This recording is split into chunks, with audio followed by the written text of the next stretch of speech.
Hello, this is Ken.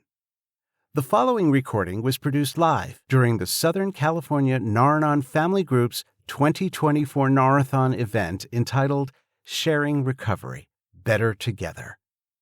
This event was held in Costa Mesa and was the first in-person Narathon that our region has hosted since 2019 due to the COVID pandemic crisis that began in 2020. This event was a tremendous success, bringing our SoCalNarateen Family Group's community together to enjoy a beautiful day of sharing our experience, strength, and hope with special guest speakers, delicious potluck food, and gift baskets for our raffle, which were contributed by groups from all over Southern California.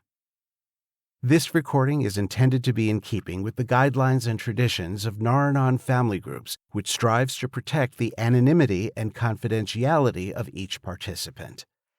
As such, only the audio portions are available and members are identified by first names only. The stories you are about to hear are told in confidence and should not be repeated outside of the program. This recording is fully protected by all copyright laws. The reproduction or unauthorized distribution of this recording or any of the content included is strictly prohibited. We share these stories and experiences so that we might better understand this program and ourselves, and to give encouragement and help to the new member. As a reminder, this event is intended to be a fundraiser for the Nar-Anon Family Group's Southern California region in keeping with our 7th tradition, which states every group ought to be fully self-supporting, declining outside contributions. We gratefully accept contributions in any amount. Please visit our website at naranonsocal.org and click the Donate button on the homepage. Use the Comments dialog box to indicate if you are donating to our Narathon fundraiser. And if you're donating on behalf of a group, please also include your group ID number and meeting name. The SoCal region would like to express gratitude for the Volunteer Service Committee that produced this event and who provided tech support. This includes our Narathon Committee Chair Joel, our MC Tom, as well as Debbie, Dottie, Jeff, Ken, Lisa, Susan, Roseanne, Trudy, and Val. Please remember to tap the like and subscribe buttons for this video on our YouTube channel. Thank you. Enjoy the program.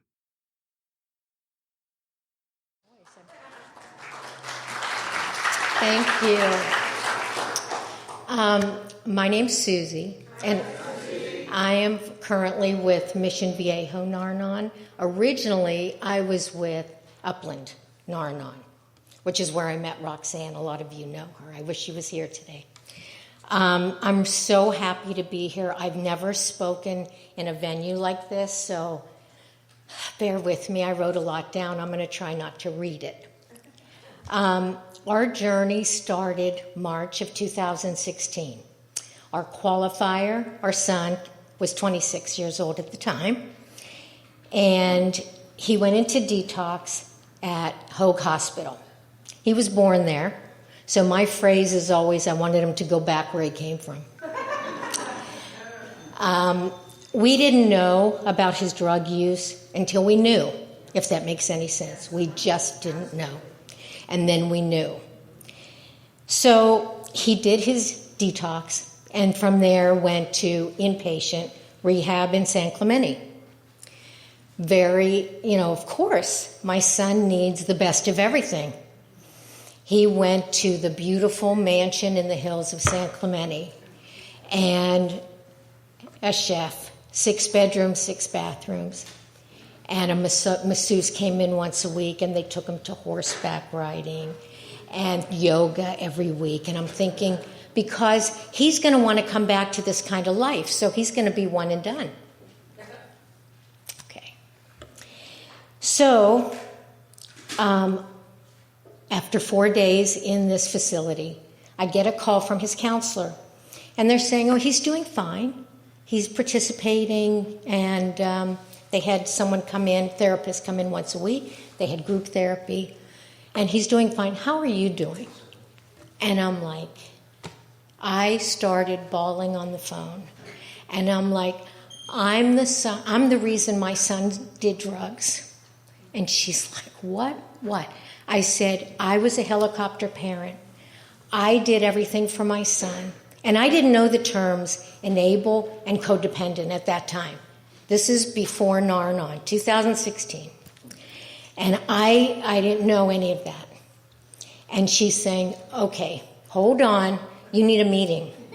And you need one now. So she found me my meeting in Upland.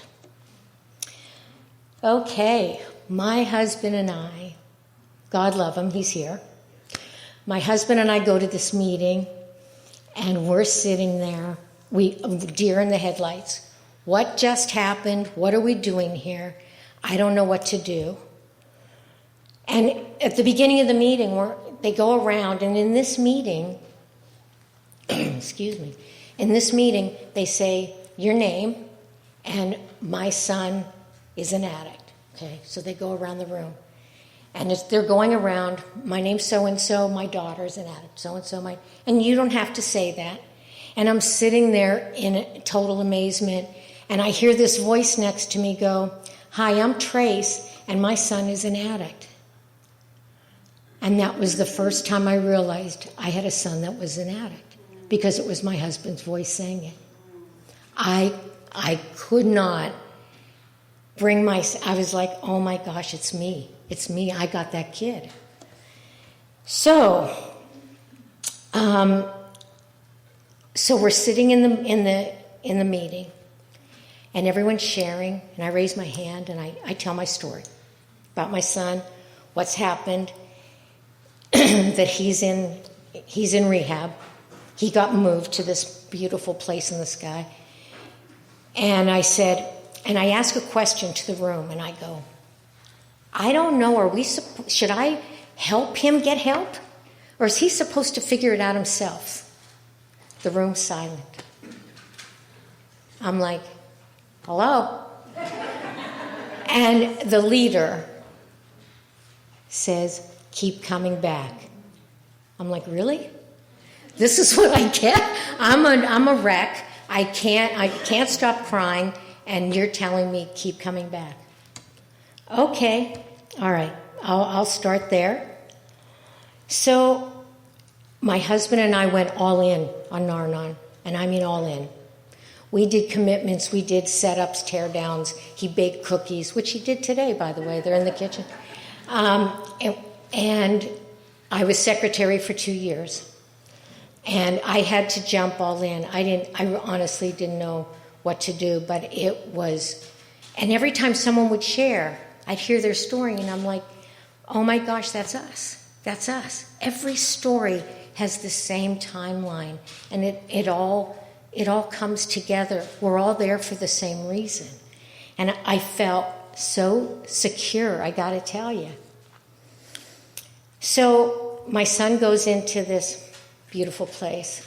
From there, 38 days later, he goes to a sober living with IOP attached to it.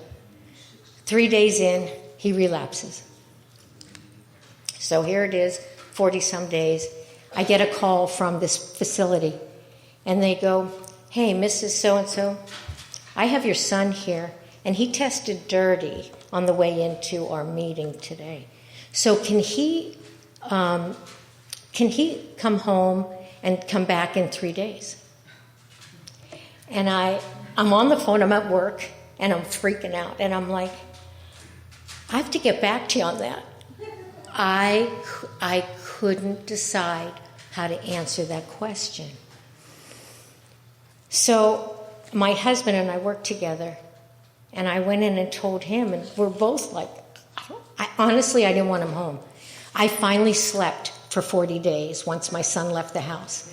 I finally slept because of 2, 3, and 4 o'clock in the mornings, running everywhere. And he lived with us. He was 26, but this kid had 2 jobs, was going to college, and 4.0. And 3 o'clock in the morning, he's running around. I'm like, I can't handle this. And then the day I found him using, he was smoking heroin and smoking meth. So the heroin was during the day, and the meth was at night. Did not know this. I have to be honest with you. Lived under my roof, didn't even know. And how do you know? He's 4.0, he's working 2 jobs, and he's playing baseball for the JC because he didn't play right out of high school. He still was eligible. He was like the grandpa on the team. So he left. So I didn't have to call that facility back and say he can't come home. They called me. And they said, you know what? He must have given them some crap in there, right? They called me back and they go, we've decided he can't come back. And I'm like, oh my gosh, what are we going to do? Well, he knew someone who had a detox down in San Clemente. So he drove there. I mean, he was a mess. He drove there. They took his keys and they fed him for 5 days. And we would be talking on the phone, and I said, what are you going to do now? Well, I've been checking some places. I said, okay, you just need to keep checking. So, excuse me one second, because I'm really getting into this story here. So he found another facility to go to, sober living. To make a long story short, so he got back on his feet, and then he was clean for 8 months from that point. And I'm like, all right, now we got this, right? So he decides I'm good. I don't need sober living. I don't need these meetings like this. He was going to meetings. He had a sponsor.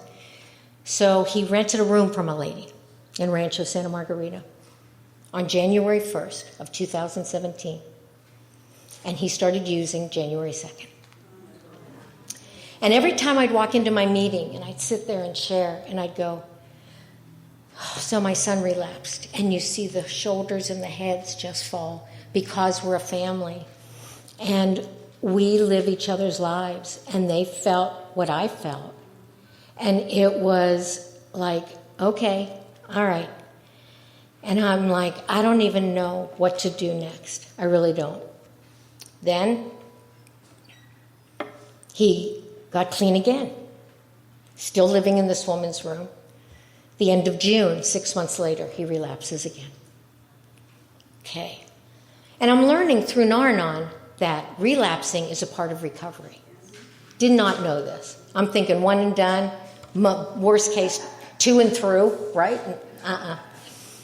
So I'm like, okay, all right. I'm learning stuff. Okay, so I'm getting better. But as my husband always says, I go to the dark side. If he doesn't call me back, oh my gosh, he's lying on the floor. Oh my gosh, what's going on? And it was nervous breakdown time. I'm sure I don't have to explain this to any of you. On July 1st of 2017, he found another sober living.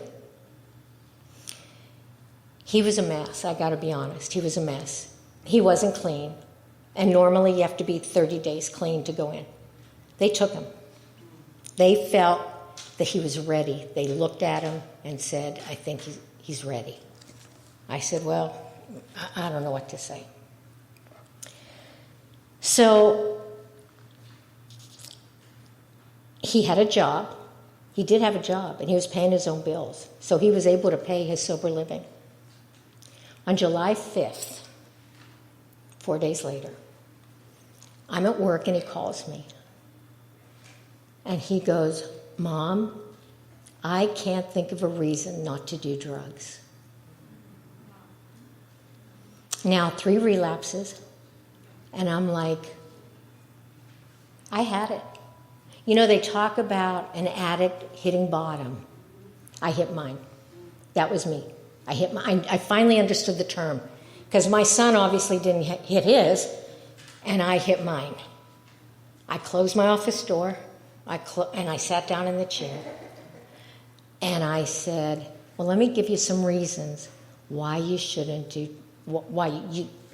not use. I said, you're going to lose your job, you're going to lose your car, and you cannot come home, and you will be homeless. And just so you know, we're good with that. And I said it just like I'm talking to you. And he's silent. He's not saying a word. He's on his lunch hour. He's on his lunch break. And I said, I got to be honest. We're okay if you're homeless because we can't do any more for you. We have spent so much money. We have always been there for you. We detoxed him twice ourselves in a hotel room. It's on you. You have the tools. You got a sponsor. Did you call him? Yeah, but he wasn't much help. I said, then call somebody else. You've done the steps 3 times. Every time you relapse, you start it over. But I couldn't have said those words without listening to speakers. And addicts say, I didn't get sober till I was shut out from my family. When they locked the door, when they closed the door. And so from going to these meetings, and we had speaker meetings once a month, and I'm like, I could never in a million years have done this. Never. So I told my son, do what he needed to do, but he better think long and hard. So I went into my husband's office. I said, hey, I got to tell you, I just got a phone call. And I tell him the story. And he said, you told him he can't come home and he can be homeless? I said, yeah. He said, I wouldn't have said that. I said, well, he didn't call you. He called me.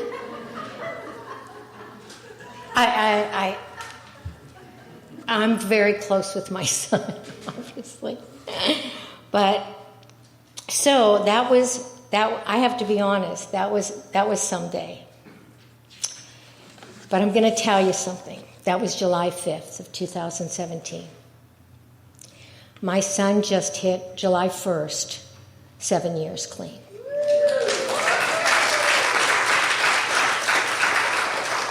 This is where I get all verklempt. That was a turning point for both of us. And my husband, he learned a lesson. He better say the right thing. But it was a turning point in our lives for both of us.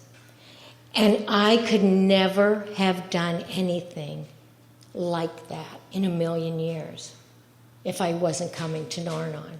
Never. I don't know what people do without it. And I don't know how to get more people in because I'm standing here telling you this story. And for today, it's happy. And I don't take anything for granted, nothing. And it's one day at a time. And I know that. And I tell you these dates, not because they're really that important. I'm just giving you a timeline. But if my son were to relapse, honestly, the date means nothing. What matters is that I have NarAnon and he's got tools. That's what matters. The dates really don't matter, but it took me a long time to figure it out. So I was just trying to give you a reference. That year and a half was an unbelievable year for our family. I mean, he has siblings. We have other children. Things didn't go well, because he was the center. But what they didn't understand is when we couldn't do things because we were going to meetings. Every Monday we went to a meeting. We didn't miss for 3 years. We went to a meeting. And they would invite us to barbecues, and we couldn't go. And I got blasted by my daughter-in-law of my other son. And I said, you don't seem to understand. We go to these meetings for us, not for him. So don't bully me. We're not coming to your barbecue. So she finally gets it, and I have to tell you, my other son is married, has 2 children. My addict son, in recovery, loves his niece and nephew to death, and they love him. And he now has a relationship, and a really good one, with his brother and my daughter-in-law, who they absolutely hated each other. So good things happen, but again, it's It's today. And that's what I have to keep telling myself. And I have to keep going to the dark side when my son ghosts me. And, oh, that's good, because I'm really done. But Nar-Anon made me rational. And it made me understand. And it made me not judge, because I was that parent. Because I would look at kids who were on probation with bad grades or whatever, and I'd say, if that were my kid, oh my gosh, I can never say those words again. We don't raise our kids to be drug addicts. And there's no book that tells us how to fix it. All we can do is come here and get the support. Give it and get it. So, thank you.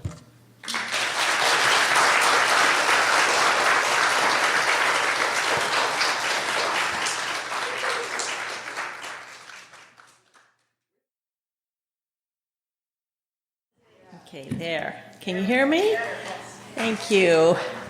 And it was so nice that I saw that Susie went first. Made me really nervous because I don't have any dates that I can pinpoint. That was a beautiful presentation. Yes, I was going to start by saying I'm sort of nervous because I've spoken in our Naranon group before. I started out in Chatsworth, and then I'm with Thousand Oaks right now, and we're still sort of sister brothers. But I've never spoken in front of Victoria, so she may have a totally different story than I do. And I definitely probably don't have dates right, but Victoria is my husband's and my only daughter, and from the moment I knew I was going to have her, it was like I had a best friend. And the theme today is, better together, and that's how I felt all the time raising her. She was just it could not be better. In fact, when we had her bat mitzvah, when she was actually 14, I said, people have told me all these years, just wait till they're teenagers and it's going to be all over. And I'm thinking, well, I am so lucky. We are just so close, just could not be better. But around, and I think it was around when she was about age 11, we were wanting to make sure that she had plenty of friends, and being an only child, I wanted to make sure that she had play dates and things, so she's had a lot of sleepovers with friends. We lived in the LA Beverly Woods, Santa Monica area, and I started getting these really strange feelings when we would drive away from dropping her off at friends. And to make a long story short, I think around age 11, some kind of substances started coming into her life. And that's when I started feeling this very uneasy feeling. And I wouldn't call it a fog yet, but just ill at ease. And time went on, and she was fine in school. She played soccer. I think she was really good at hiding things, so I hear now. But when it got time for college, I didn't feel any energy on her part for that, and I had gung-ho energy for that. And so sure enough, we got up into San Francisco, and she picked San Francisco State, and I thought, okay, there's some momentum here, some traction. But it ended up being, I will have to say, a disaster. The first year, I just racked up her struggling to depression, anxiety, which she often sort of indicated that's what the issue was.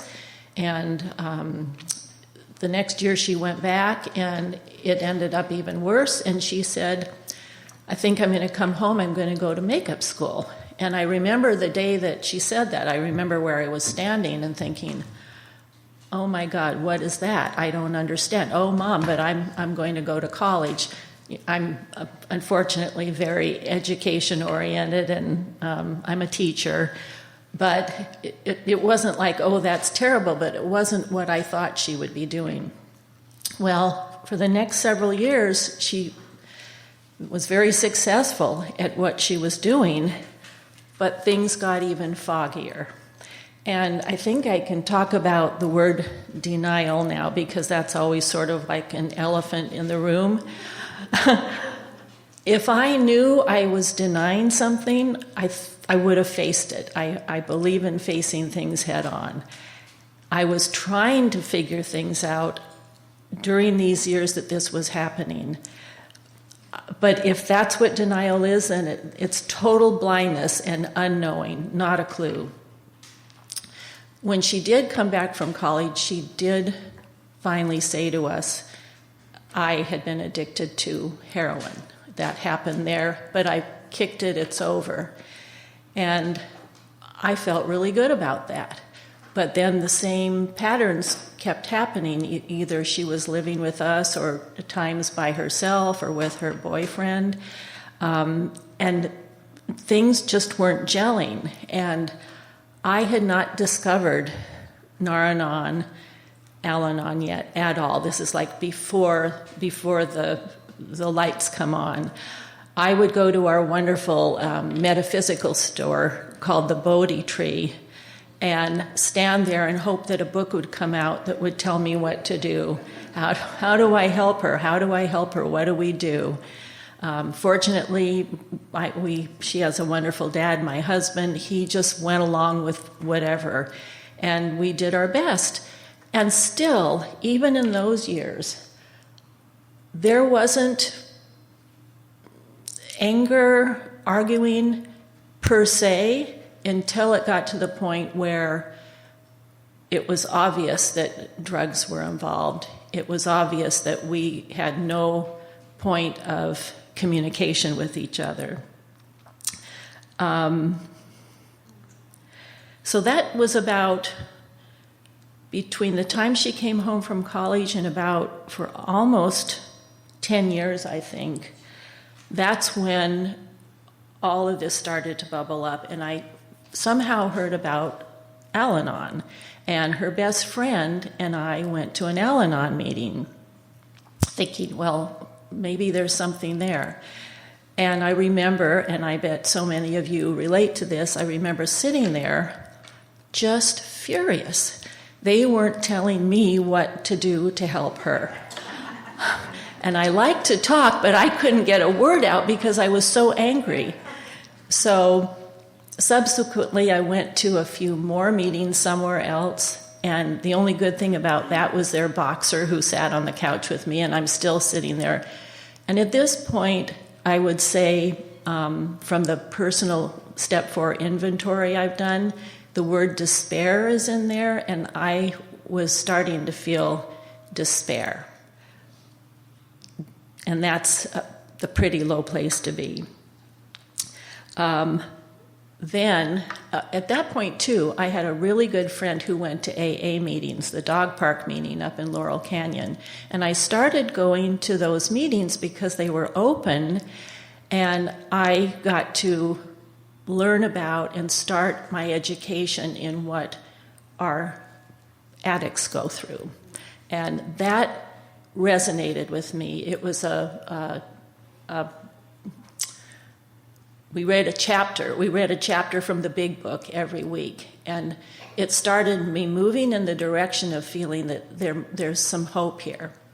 Finally, I found Nar-Anon, and I can't remember how, but it was about a year and a half before Victoria finally got sober. And one of the main things I can remember that helped me so much was a man there, a father, who spoke at great length about his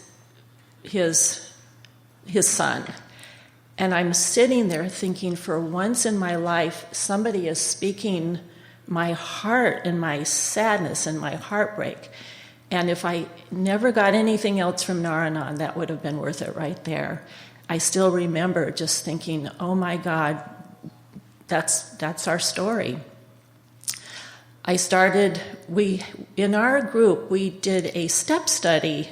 I think it was once a month, but we would go through the steps. So yes, I never got a sponsor, but we did work those steps. And again, that step for personal inventory is, I think, the essence of why we as parents, friends, aunts, uncles, family members of the addict should give ourselves this gift, because I started growing, and learning that I didn't cause it, I can't cure it, I can't control it. The light was starting to come on. And then about a little bit after that, it didn't take too long, that's when Victoria finally, and I should mention, she can talk about it, she had gone through at some point several detoxes, several rehabs, because at that point we knew what was going on. And she said she was ready, but that took almost from the beginning of 2016 to the end of 2016 for her to have that happen for her.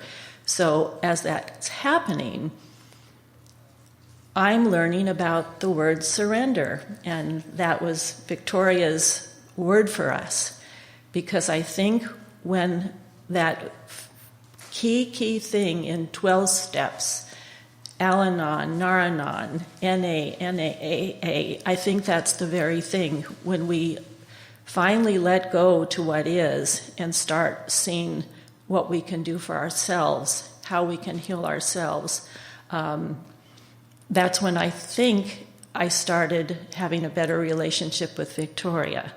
Because, and as a very good friend of mine mentioned in a meeting, I don't know if it's her original quote, but she says, "Don't bring the sharks to their island."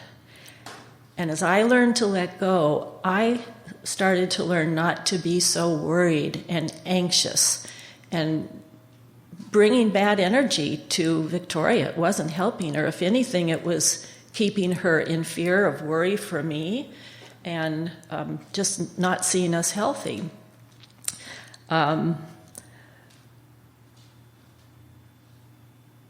Another thing I wanted to bring up is the idea of blame and shame. I'm lucky that I didn't feel guilt through this. I don't know why I got so lucky when I was born, but I didn't feel guilt, but I was worried that I would bring blame or shame to Victoria, and that was something I absolutely didn't want to do. Even at our worst time, I think she always knew that we were on her side and rooting for her. A couple other, what I want to finish with here is what I think I learned that I can offer for you, is to take care of yourself, somehow work those steps, surrender, let go. The sooner we do it, the more the energy can flow. And my relationship got better with her, in fact, to the point where she was asking me for help to find a place for her to go. I want to show you, too, the little blue book. I hope you're all familiar with it. This is like a Bible for life. And it goes back to the idea of not blaming or shaming anybody. And this is a part of it that I have stars and I read it all the time. It says, "Remember, all people are always changing. When we judge them, we judge on what we believe we know of them, failing to realize that there is much we do not know, and that they are constantly changing as they try, for better or worse, to cope with life. Give others," meaning our addicts, "give others credit, even as all of us struggle. Give them credit for attempts at progress, even if their changes are not apparent. And above all, give them credit for having had many victories which are unknown. We are all of the same cloth, through though of a different cut. And I think that's it for me.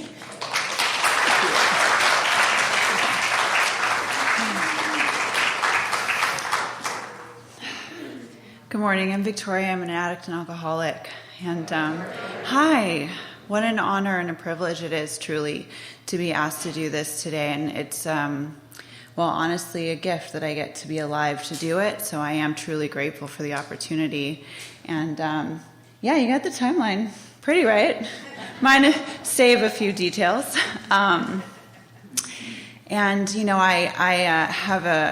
have a sponsor.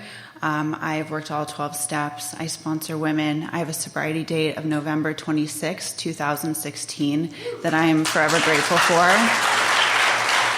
And the 12 steps are just magical. They worked for me. They worked for you. They work for all of the people that work Solution in my life. And it is just astounding, that in the 30s, some guy and a bunch of drunk people got together, which to this day I'm like, what does whoopee party mean, but it is truly a miracle. And, just to qualify a little bit, I do like to live in this Solution today, and I know I don't have to tell you what it looks like.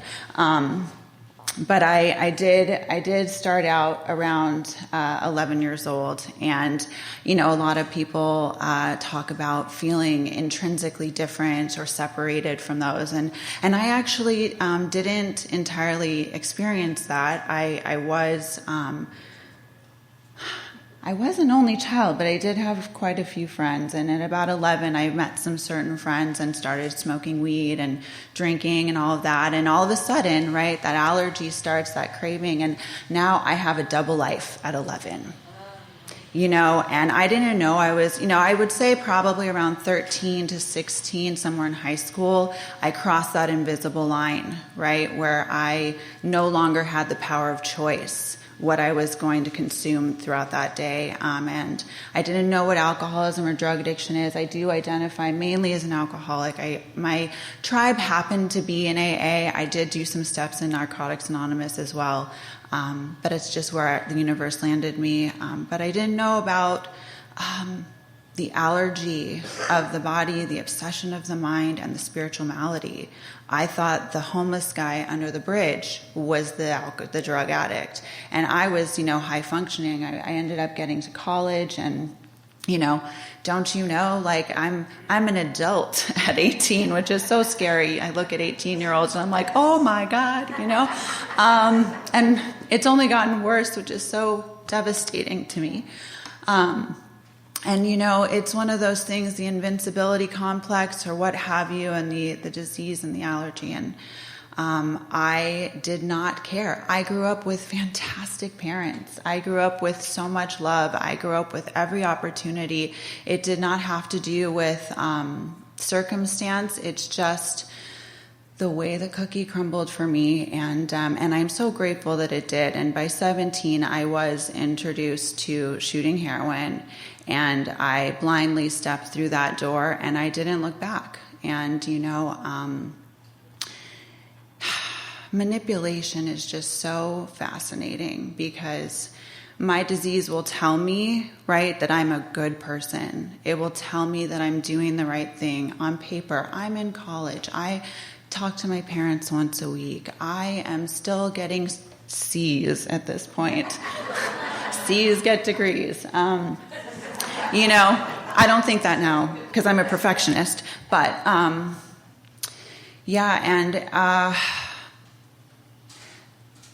I don't believe in a bottom either, to be honest. You could have said I had a bottom there. And I called my mom apparently in the beginning of my second semester, and I was like, I need to come home. I can't tell you why. And by the end of that semester, she showed up with a U-Haul, and I was like, what are you doing here? I had no recollection of asking her. But sure enough, she showed up with that truck and got me out of San Francisco. And, I did come home for a while, and I decided that drugs were just the problem. But I didn't, alcohol wasn't a big deal. And so I stopped shooting heroin for about 3 years. And, if it weren't for that experience, I I would not truly know, what it means, to be affected from the neck up. It doesn't matter what I put into my body. If it affects me from the neck up, I cannot go near it. Because one thing will lead to another. I mean, I think at one point in my 20s, after I had done, I don't know if it was a detox or something, I was like, no, I'm just a drug addict, right? The disease was trying to manipulate the whole situation. And for me, myself, I can only speak for myself. If it affects me from the neck up, it does not belong in this vessel. And so, I did end up coming back and having a career in the entertainment industry as a makeup artist, and I chose a profession where I could be around party animals. It worked well for me until it didn't. And, the lying and the hiding and the, cheating and manipulating and stealing and this whole double life that I thought I got, to me, these character defects are assets, right? They're keeping me and the disease safe. And meanwhile, I'm getting further and further and further away from them, the people that actually love me. And I would say somewhere around 30,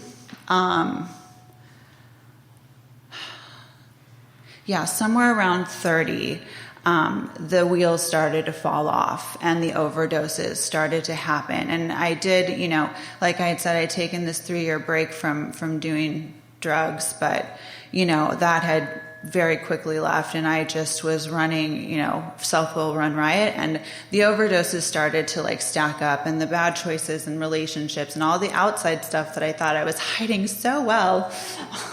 We always think we're hiding, and you guys obviously know we're not hiding. We're not hiding it. It's always such a shocker for us when we get sober. We're like, they had no idea. And everyone's like, we knew, we knew. You were in the bathroom 90% of the time. We knew. I had this moment of clarity and desperation, maybe after a second or third car crash or an overdose. And, someone had said, and when you have low bottom friends telling you that you need to go to rehab, you're like, this is interesting, and I went to detox for the first time, and as, I'm sure that wasn't the end. I went again and again and again and again. And then I did do about a 30-day stint at some place in Koreatown. It was not fancy, but they introduced me to to the AA, to the Blue Book. And I learned that no one was going to force me into religion or tell me what to do, and that was suggestive only. And, the steps were to, change my character. But I, again, was not done by any means. And I did 30 days, and I said, I'm good, I got this, I'm out. And was loaded within hours, It was hours, sorry. It wasn't days. I tried to hide it for weeks, living on their couch. I'm going to meetings, but I was going to the bar. I know I should have. But no, in all sincerity, this is a vicious disease. I as well have qualifiers. I sponsor so many women. The control that I do not have, the powerless that I do not have for those around me that are still in active addiction, it is heartbreaking. We actually just lost my sponsor's daughter last year to this disease. And my sponsor has 34 years of sobriety, and she's thinking I've been here for so long, and she grew up in this program, and so we just never know. And so like I said, I had a sliver of desperation this last time, and the universe put me in a place after a horrifically abusive relationship and overdoses and mom trying to get me into rehab. I will say she did show up when I asked. I don't know, you didn't mention this about Dad, and now I'm hoping that because we'll find out after.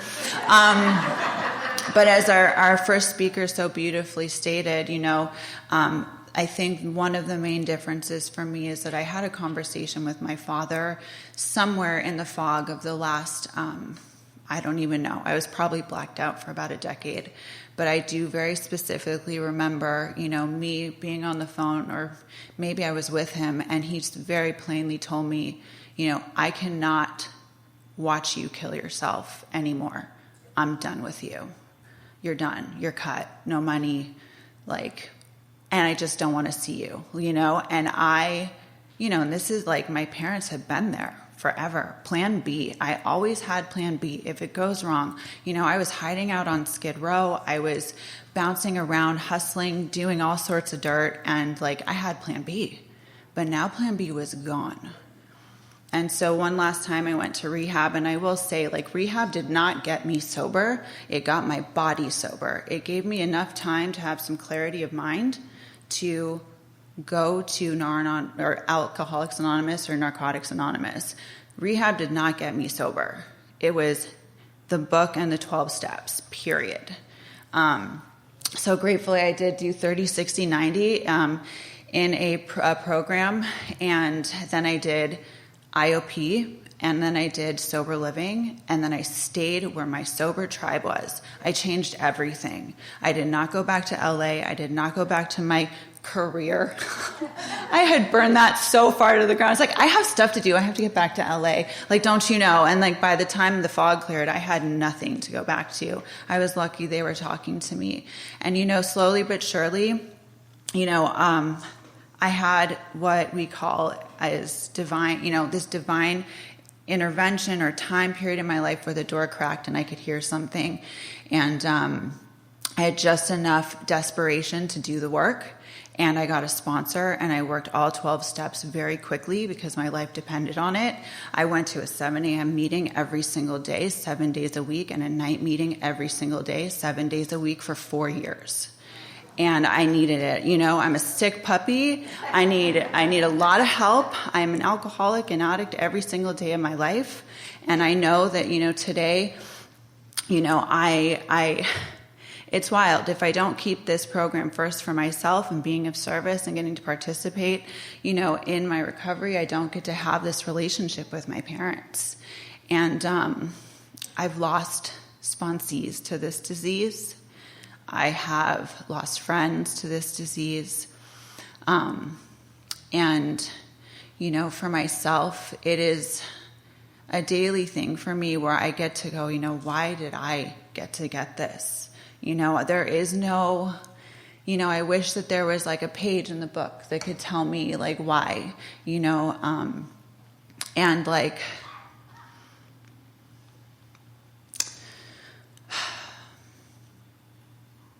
it's a really, really incredible thing that like when I was given this opportunity to speak here today, like, of course I'm like, oh, no, like, no, because there's nothing I can say to families, there's nothing except for my own experience of learning how I got to take care of myself and watching my mom take care of herself simultaneously, because I felt the exact moment she started working a program. I remember like me calling and she was like, well, I don't know what you're going to do about that. I was like, wait a minute. But I was like, no. But because, when we first get sober, I'm still riddled with selfishness, self-centeredness, manipulation, all of the things that make alcoholism. I am still trying to work that angle. And she's like, I don't think that's going to work for me, and I'm like, oh my God, but it was so helpful, right? And we got to bond through the steps, and, the idea of surrender, it is a daily, I could talk forever. Is someone going to just tell me? Cause I don't know. I'm trying to like see the clock back there. But the idea of surrender is daily. It is daily for me, as I'd imagine it is for you, because, life is unpredictable. I get to work the same ideas and, practice the principles in the same way with, my dad that is not well currently, and like having control over people, places, and things. And it's the same, it's the same just because the alcohol and drugs have been removed. The idea of controlling my own universe or other people near me, I still have to wake up every morning and pray and meditate and ask for spiritual guidance to get through that. And I'm so grateful for this program that has held my mom through dealing with my crazy ass. It is wild because she didn't have to be by my side the whole time. And, I have a lot of friends that don't have parents that stick around for it either. So I'm so grateful. Thank you so much for letting me share.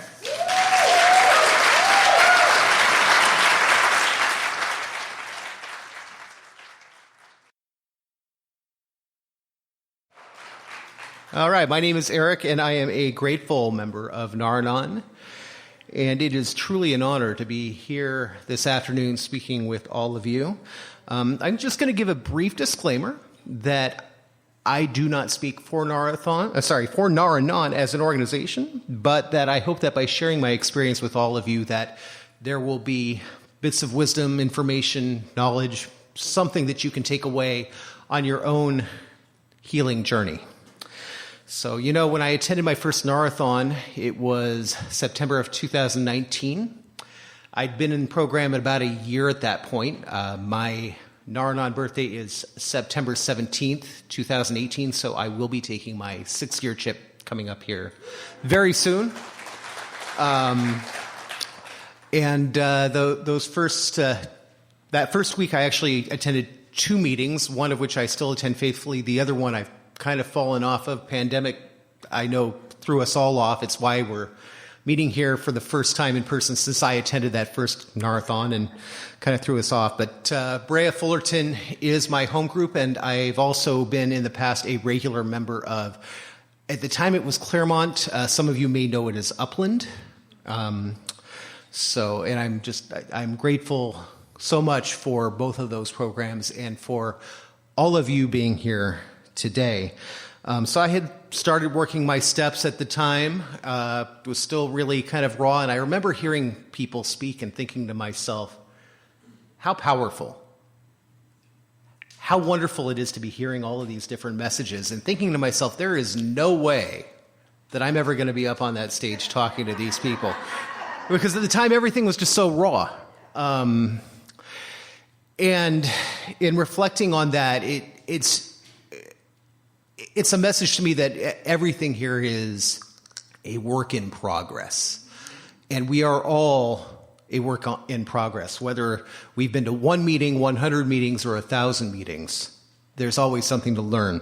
So if you see in your program, they shortened up the name of my speech, understandably, for space. But the title of my speech is Every Day a New Beginning, Every Day a Chance to Share.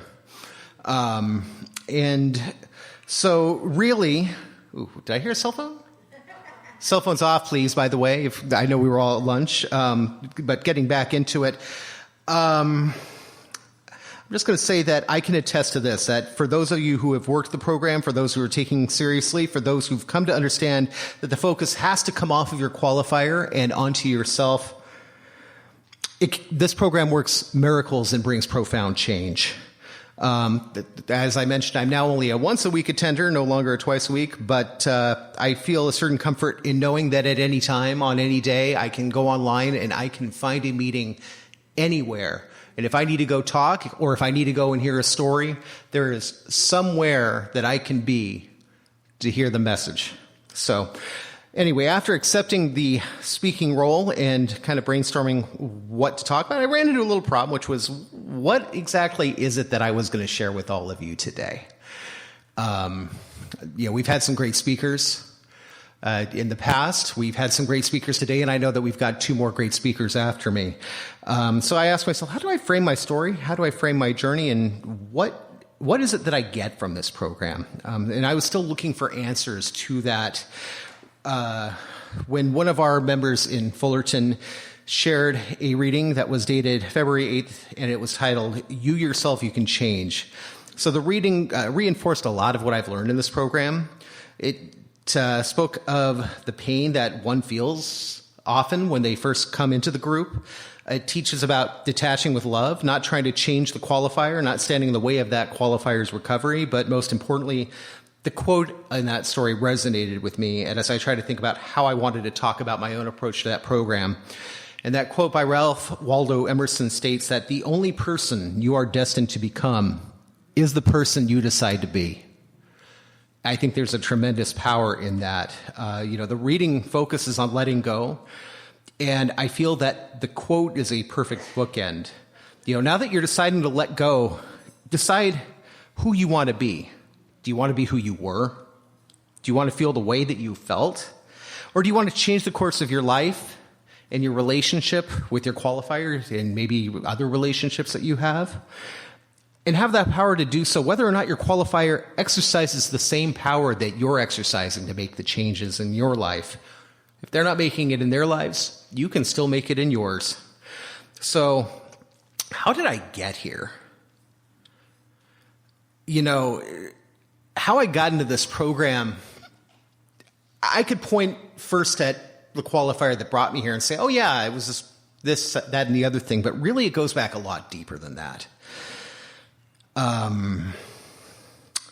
You know, I could tell you that it started with meeting a woman with a drug problem. Falling in love, trying to move mountains to save her from herself, but that would be like telling someone to read my life story, you know, from somewhere in the middle.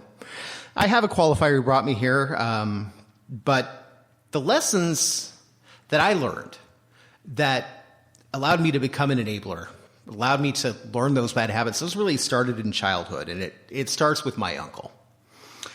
You know, to me, my uncle, you know, growing up, when I was really young, he was the coolest guy. Rode a motorcycle, had the good long hair, the handsome good looks, you know, made a lot of money. He worked in construction.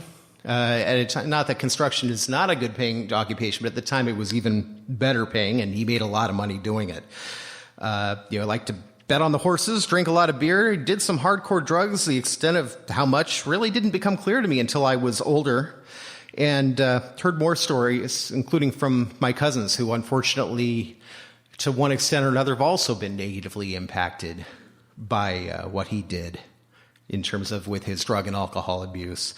You know, and what it was that everybody made excuses for my uncle. He was pulled over for a DUI, and, you know, my grandfather's response to that, he was having a conversation with my dad, and he said, you know, the luck of that boy.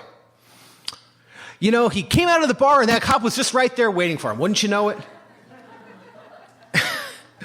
You know, it was never about what he did wrong. It was such bad luck. He's suffering consequences.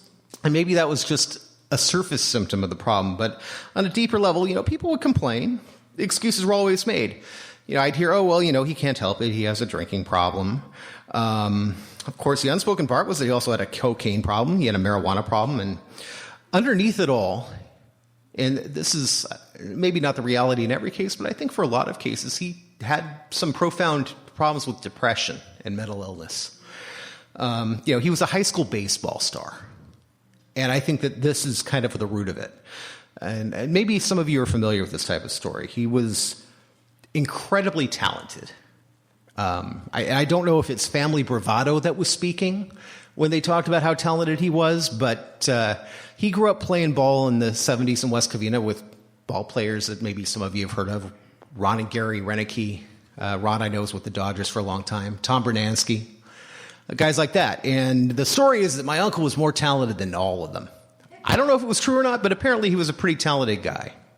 But his senior year, he was horsing around in practice, slid into second base, ripped up his knee, and was never the same afterward. You know, it's always that excuse that I would hear for him was, oh, well, you know, he could have been so great, but he ripped up that knee, and, you know, just poor him. And people would try to prop him up throughout his life. And it was often to their own detriment. I mean, looking at it, years later, he would virtually financially ruin my grandfather to such an extent that while my grandfather, he wasn't entirely penniless when he died, but a large part of what would have been his estate was poured into a construction project that my uncle swore was going to make money. But that money that was poured in, probably close to $500,000 total. When they finally sold that house, it barely covered the expenses of building it. My grandfather wound up losing money. And a big part of it is because my uncle was writing himself checks and spending it on lots of beer and going to the track and whatever other debts he had to cover. You know, when he died last year, I felt a sense of relief. And it was on two fronts. One was the obvious one. He could no longer hurt members of my family. But the other front was that I remember a moment in the last 10 years or so of my uncle's life where he'd been kicked out of his house by his wife. He came out to California. He was living in Florida at the time. And he stayed with us for a bit of time. And finally, it was time to go back to Florida because my mom finally put her foot down and said, that's it. You can't stay here anymore. And I remember taking him to the airport, and before he left, I should say, we went to a Denny's where we were sitting there, and he was kind of mulling all the sad points in his life and how he felt like a failure to his family, to his children, how he felt like he'd let his father down. So when he passed, one of my senses of relief was he's not suffering anymore. He's not suffering with that disease of addiction. He's not suffering with that disease of depression. And it gave me a different kind of perspective because my last experience with him prior to that, there was another time when I had just had my first child.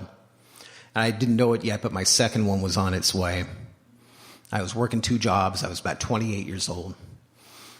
And I'd come home from one job, got to bed, was going to the other one, and, basically I woke up and I was going to work, and my uncle says, well, you're so lazy.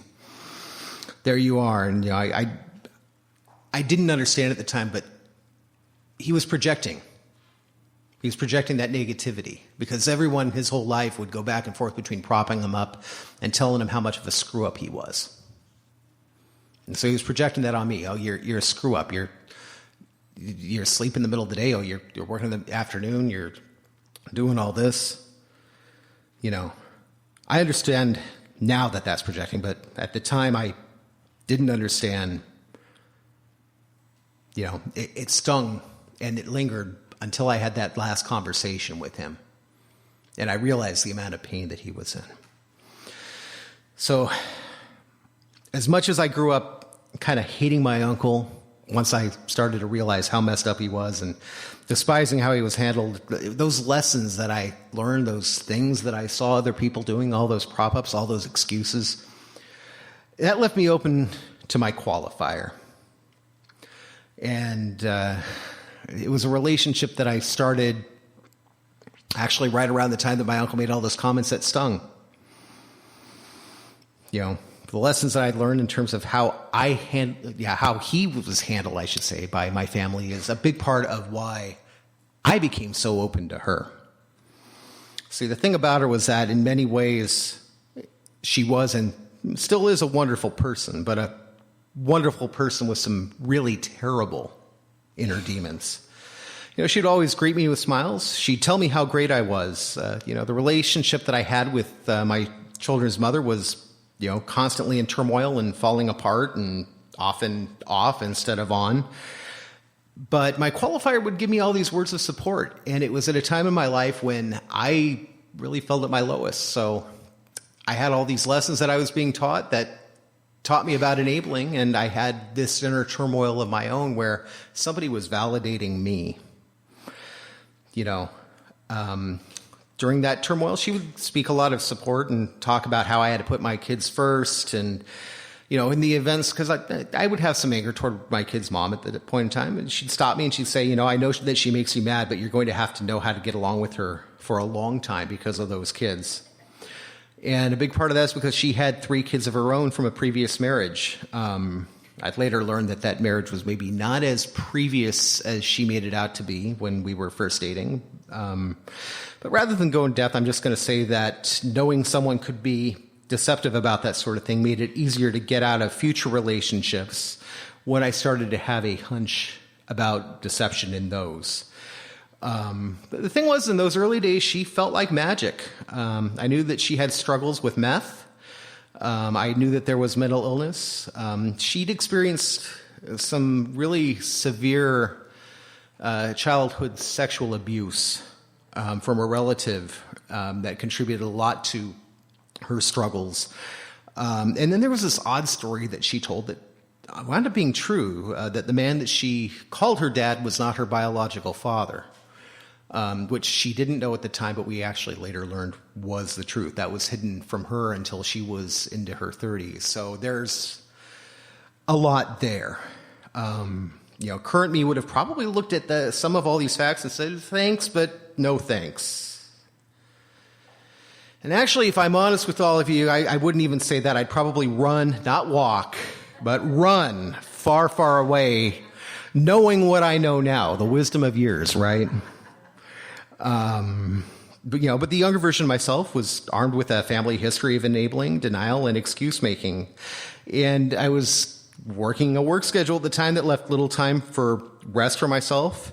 I had an infant daughter and that unexpected second child on the way. The relationship with their mom had, pretty much failed at that point. And it was just a constant source of stress for me. And in hindsight, that phase of my life, I was probably the perfect target for someone like her to come in. Now, I wish I could tell you that there's some sort of marvelous success story where NarAnon taught me how to make that relationship work, because I know there's some people in here, you're struggling with your own relationships, and unfortunately, I'm going to give you a little bit of a spoiler. I failed in that regard. I failed pretty badly, and I'm better for it. But yeah, so essentially I ignored what I perceived at the time to be occasional drug use. Spoiler alert there, it wasn't occasional. When she wound up in jail on a robbery charge, I helped with a lawyer and bail. When she picked up another charge while on bail, I didn't hesitate to stay, and, I stayed for the better part of 5 years. I dealt with that prison system. I fought wars with the justice system and with the prison system. I was falsely accused of bringing drugs into prison at one point. And if any of you have been to a prison, you know that those prison guards are watching you pretty closely. And now I know that everyone's situation is different, but I would imagine there's a lot of people in this room who have at some point in their relationship with their qualifier that you've walked into a jail or worse, a state prison, and you know that those guys mean business. And if they think that you're doing something you're not supposed to do, it can get a little scary. But we managed to get through that all. And she got out in 2016 in December. And for about the first year after that, things actually seemed pretty smooth overall. I mean, there were some issues that she had because she was dealing with the mental illness. But, she came out, she went to her parents, and, we maintained a dating relationship through that entire thing. We had some good times. Was around family a lot. We were pretty happy until we weren't. About a year after she got out was the first time that she said, I don't think that I want to do this. So that was the first breakup. But like with a lot of relationships, especially when there's a lot of kind of codependency that develops, that wasn't really the end of it. It kind of lingered for about another year. And so during that time, she started spending more and more time with people that were frankly questionable. And more time with the questionable people and less time doing the things that she was supposed to do, like going to program, going to school, and, basically following the terms of her parole. It became apparent over time that these new people were involved in two things: drug use and check fraud. Because, let's be honest, when people are dealing with drugs and they get in that deep, there's usually more than just drugs. So I distanced myself to some extent, but I couldn't fully let go. I was always getting sucked back in. So let me talk about my final straw moment. Let me talk about the moment that brought me to NarAnon. So there was a night in September of 2018, I got a call, and she asked me to come help her. And she was out on the west end of the San Fernando Valley. I don't know how many of you are San Fernando Valley people, but basically Sherman Way area. I can't remember the exact cross street. It was probably somewhere around Tampa or Reseda, somewhere around there. But her car had broken down, and she was in an AutoZone parking lot with some of the aforementioned sketchy people who, what would now be against my better judgment. I got into it with them a little bit. One of them is actually currently on trial for murder. So maybe not the best people to get involved with, but these are the reasons why people need NarAnon, by the way, is because you don't realize the insanity of what you're doing until you're in the midst of it, right? And so, I took her by her parents' house because she wanted to try to get the other key to the car because for some reason she had put her car keys on top of one of the other people's cars, and they'd fallen off along with her wallet. And so she went into the house, and she told her father a lie that we had been mugged at 7-Eleven and that someone had stolen the keys from her. I remember her, and this is when things started to just kind of get ridiculous, and it was kind of a cumulative thing that night. But she said to me, she's like, I can't believe that my dad didn't believe the lie that I told him about us getting mugged at 7-Eleven. I remember just looking at her like, I know that we're on the radio and there's audio recording, so let the record show that my face was just in a state of bewilderment at this point. Anyway, so I took her back to the car, and I started walking down Sherman Way all the way to Topanga Canyon Boulevard, and then down Topanga Canyon Boulevard almost to the 101. And I actually found the keys. They were on a lanyard. I found the lanyard with all the keys, her car key, her house key, and I don't even know what half the other keys were for. But she just had a lanyard full of keys. There were probably 30 keys on this thing. Never found the wallet. I remember about 2 a.m., because there were two things that happened around 2 a.m. First, I actually saw a guy sleeping on the sidewalk in front of a gas station. You know how gas stations will usually have like a second curb on the other side of the sidewalk that's raised up? He was using that as a pillow. So I saw that guy, and then a couple minutes later, I was asking a guy on a bike, hey, have you seen this wallet? And he looked at me, he's like, dude, what are you doing out here walking around this neighborhood at 2 a.m? And somewhere in that walk, and I don't know how many miles I walked that night, somewhere in that walk I thought to myself, I need something to change. Needless to say, her sister messaged me the next day. Her sister and I became very close over the years. And her sister said, so did you guys really get mugged at 7-Eleven? I was like, no. And it was shortly after that I made my first foray into the Claremont Upland Nar-Anon, and 2 nights later, my first visit to the Brea Fullerton Nar-Anon. So that was September 17th, 2018. Starting there, I got to work. And this is where my story stops being about my qualifier. Because when we walk in those doors and we sit in those chairs, the story's no longer about them. It's not to say that they no longer influence our lives. It's not to say that they become completely unimportant. It's not to say that their recovery or lack thereof no longer impacts us. But that's the moment where we start taking our power back. Ironically, part of how we take our power back is by admitting that we're powerless. And I'll get to that in a moment.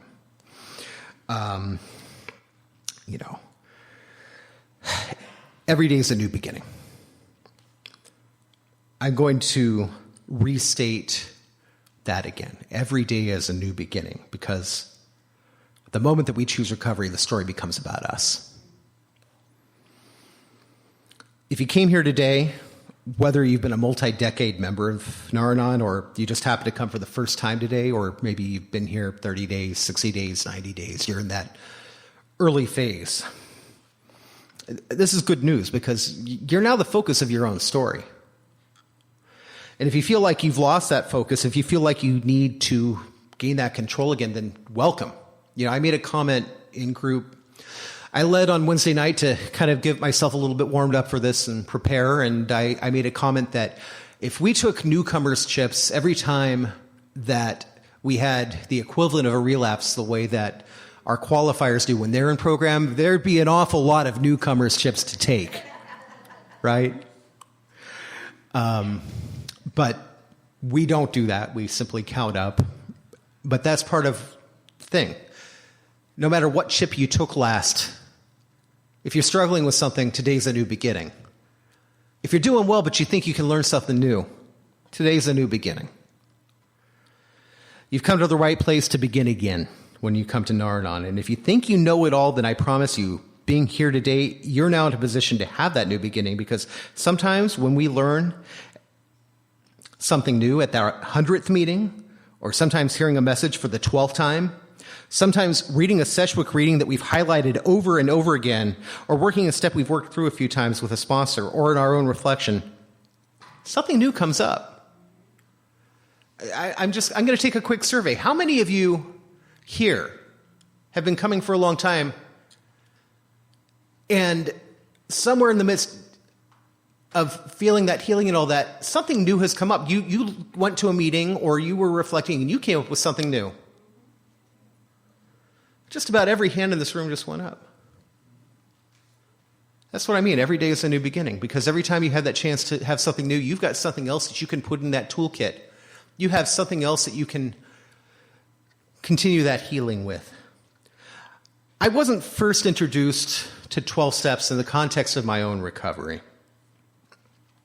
For a while, I worked in a dual diagnosis residential facility, and I had a client who was a resident in that facility come to me and say, hey, I'm trying to start, I've been struggling with NA off and on, and I need some help kind of working this first step. Would you sit down and read with me? I'm like, sure. I mean, at the time, I didn't know anything about 12-step programs, but I remember sitting down with them, and they had their book, and I had my copy of the book, and we're reading back and forth to each other, and, I asked them, well, what did you get from that reading? And, they're an addict, and they shared their thoughts about powerlessness. And they asked me, well, Eric, what did you take from it? And I looked at them, I said, well, what I'm getting out of this is get honest. Get honest. We look at step 1, and in our books it reads in full, we admitted we were powerless over the addict, that our lives had become unmanageable. I'm going to come back to that other word now, honest, because it's not just about admitting powerlessness, but also unmanageability. Unmanageable. That means that we can't do it on our own. And that was something that I came to the realization of even before I came to that first meeting, is I could no longer do this on my own. I needed help. Not everybody has that full realization consciously before the first meeting, but if you thought you could do it on your own, I don't think you'd be here. Powerlessness brings us to the 3 C's, which is that we didn't cause this, we can't control this, and we can't cure this. The first time that I came to the Brea Fullerton NarAnon, the leader was speaking about his own experiences with addiction in his family and what he was learning about the disease of addiction. And I remember speaking with him in fellowship after the meeting, and he talked about the power in admitting we couldn't control addiction, and that, in fact, an addict not actively seeking recovery, by and large, also can't control it. So when every day is a new beginning, we find ourselves revisiting step 1 every day. Maybe we don't sit down and read it each morning. Maybe we don't actively sit and brainstorm the ways in which we find ourselves in an unmanageable situation, but we have to start each day with honesty. So when I wake up in the morning, I take sort of a basic inventory. How am I feeling? Am I ready to get out of bed? Do I need to get out of bed even if I'm not ready? Because sometimes I'm not ready, but I need to go. So step 2 is what gives my honesty power. See, I can't stop at merely being powerless. There are things that are beyond my control, but step 2 gives me an answer. And if I constantly reflect on that which I can't control, I lose sanity. But that higher power restores sanity in step 3, which is to make a decision to turn our will and our lives over to the care of God as we understood him. So when I work those 2 steps, 2 and 3 in lockstep, even when there's chaos, even when my life seems out of control, and even when it's 8:30 and I don't know what 9 o'clock is going to bring, I find that power in step 3. I just give it to a higher power. And if I'm not feeling that connection with God, I just look for the highest thing in the room. In this case, it's going to be that I don't know if that's a fan. In my room, it's a smoke alarm, and I just leave my problems with the smoke alarm. Because if I'm not feeling that connection with my God, then I got to put that problem somewhere. I leave it with the smoke alarm. I visualize a cloud, and I let the smoke alarm suck it all up. So that brings me to the other point of my talk, which is that every day is a chance to share, which is to say that the power of Nar-Anon is rooted in sharing, at least in my opinion. So in preparation, I mentioned I led the group. I took time to dig into some of the readings. And I came across a reading on self-pity, which was dated May 29th. And the concept of the reading really, to me, spoke to the purpose of our books. Sharing experience, strength, and hope. The author talked about how they went from a feeling of self-pity, hurt, and anger. And through hearing a member share about their marriage and hearing that member speak on having an attitude of gratitude, they found themselves experiencing gratitude of their own. They became grateful for their NarAnon group, grateful for the members in that group. And at the end, they gave a thought for the day, which I will share with you, which said that if I see myself clearly and honestly in relation to my present circumstances, I will see that I can still choose to be happy and grateful, and I do not have to be the victim of self-pity. So sometimes when I share, I put something in a perspective that a member hasn't thought of before, and I give them insight, strength, and hope into their own struggle. And sometimes I hear other members share, and they give me a new insight into mine. And, one of the things, and I'm going to kind of speed through some remarks here in the interest of time, but there's a point that I want to make, which is one of the things I've learned is sometimes I'll share something, and in the moment that I'm sharing it, I forget that not everybody is in their journey where I am. And this is where the power of sharing and fellowship, to me, is so powerful. Because we have that opportunity in group to speak freely about what our experience is. And sometimes we hear other members and they're sharing, and we realize, oh, that gives me an insight that I was actually where they were at a point in the past. And the power of fellowship is I can now come with that member in conversation and fellowship and say, hey, you know what? I get it, because when I was where you are, that's how I felt. We talk about, in our group, giving dignity back to our qualifiers. And one thing that I don't always remember is that giving someone dignity, detaching with love, and allowing them to live their own life and respect isn't always a phase that people are at right away. It can take a while. I know it took me probably about year 4 to get there. And so for me to be able to share with that member in fellowship, I can say, you know what? It's okay that you're not there. Because for a long time I wasn't there. But you keep coming back. You keep sitting in these chairs. The power of this program is if you make that decision that that's where you want to get, we can get you there. So look around the room for a moment here, because everyone here has a story.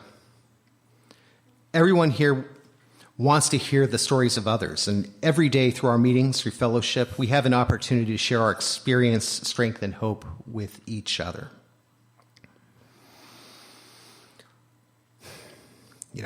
We speak in our sesh meetings about, or I should say in the readings, there's one reading about the yellow brick road and the red brick road. And I know that longtime members have probably come across that reading multiple times by now. And sometimes the yellow brick road and the red brick road run together like this. I think that that's what a lot of us come here hoping. I'll tell you that the red brick road for my qualifier is so far off the map right now that I don't know where it is. But I hope that wherever it is that she's winning those battles that I don't know about, I hope that she has peace and recovery of her own. And even if she's not, I hope that as she's going through her struggle, that she's finding something each day that gets her closer to finding that hope and finding that recovery. But that red brick road is over there. Her story is about her, and my story is now about me. And I would say that, in closing, for those of you that are still connected with your qualifiers, I hope that they are having that recovery. I hope that as they're going through their process, that they're finding their own experience, strength, and hope. For those where the red brick road has diverged or even for some whose qualifiers journeys have ended. I wish you peace. In fact, I wish all of you peace. My name is Eric. I'm a grateful member of NarAnon. Thank you for having me here today. I wish all of us the best in our continued recovery. Thank you.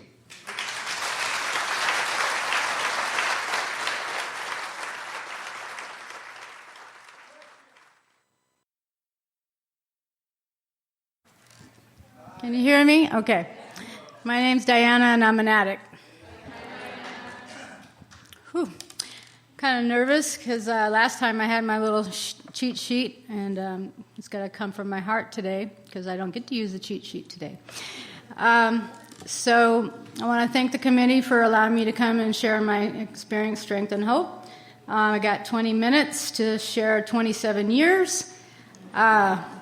So my clean date is June 27th, 1997.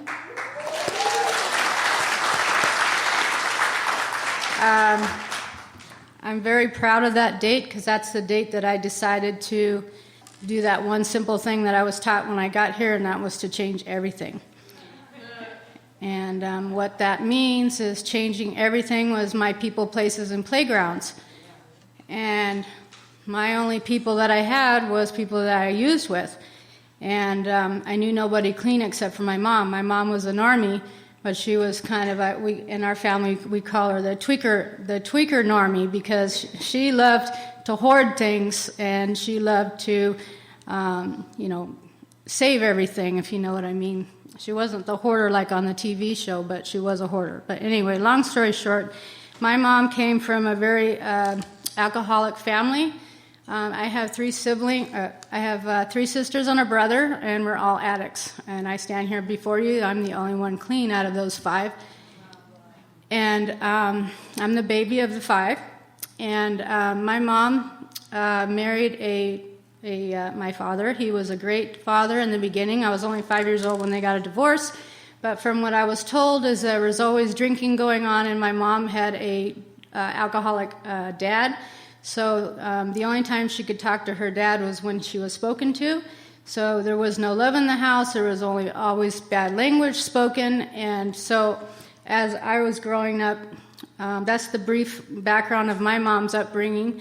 And her mother had a lobotomy back in the day. So back in the day, nowadays, because I work in the hospital, nowadays they take partial part of the brain.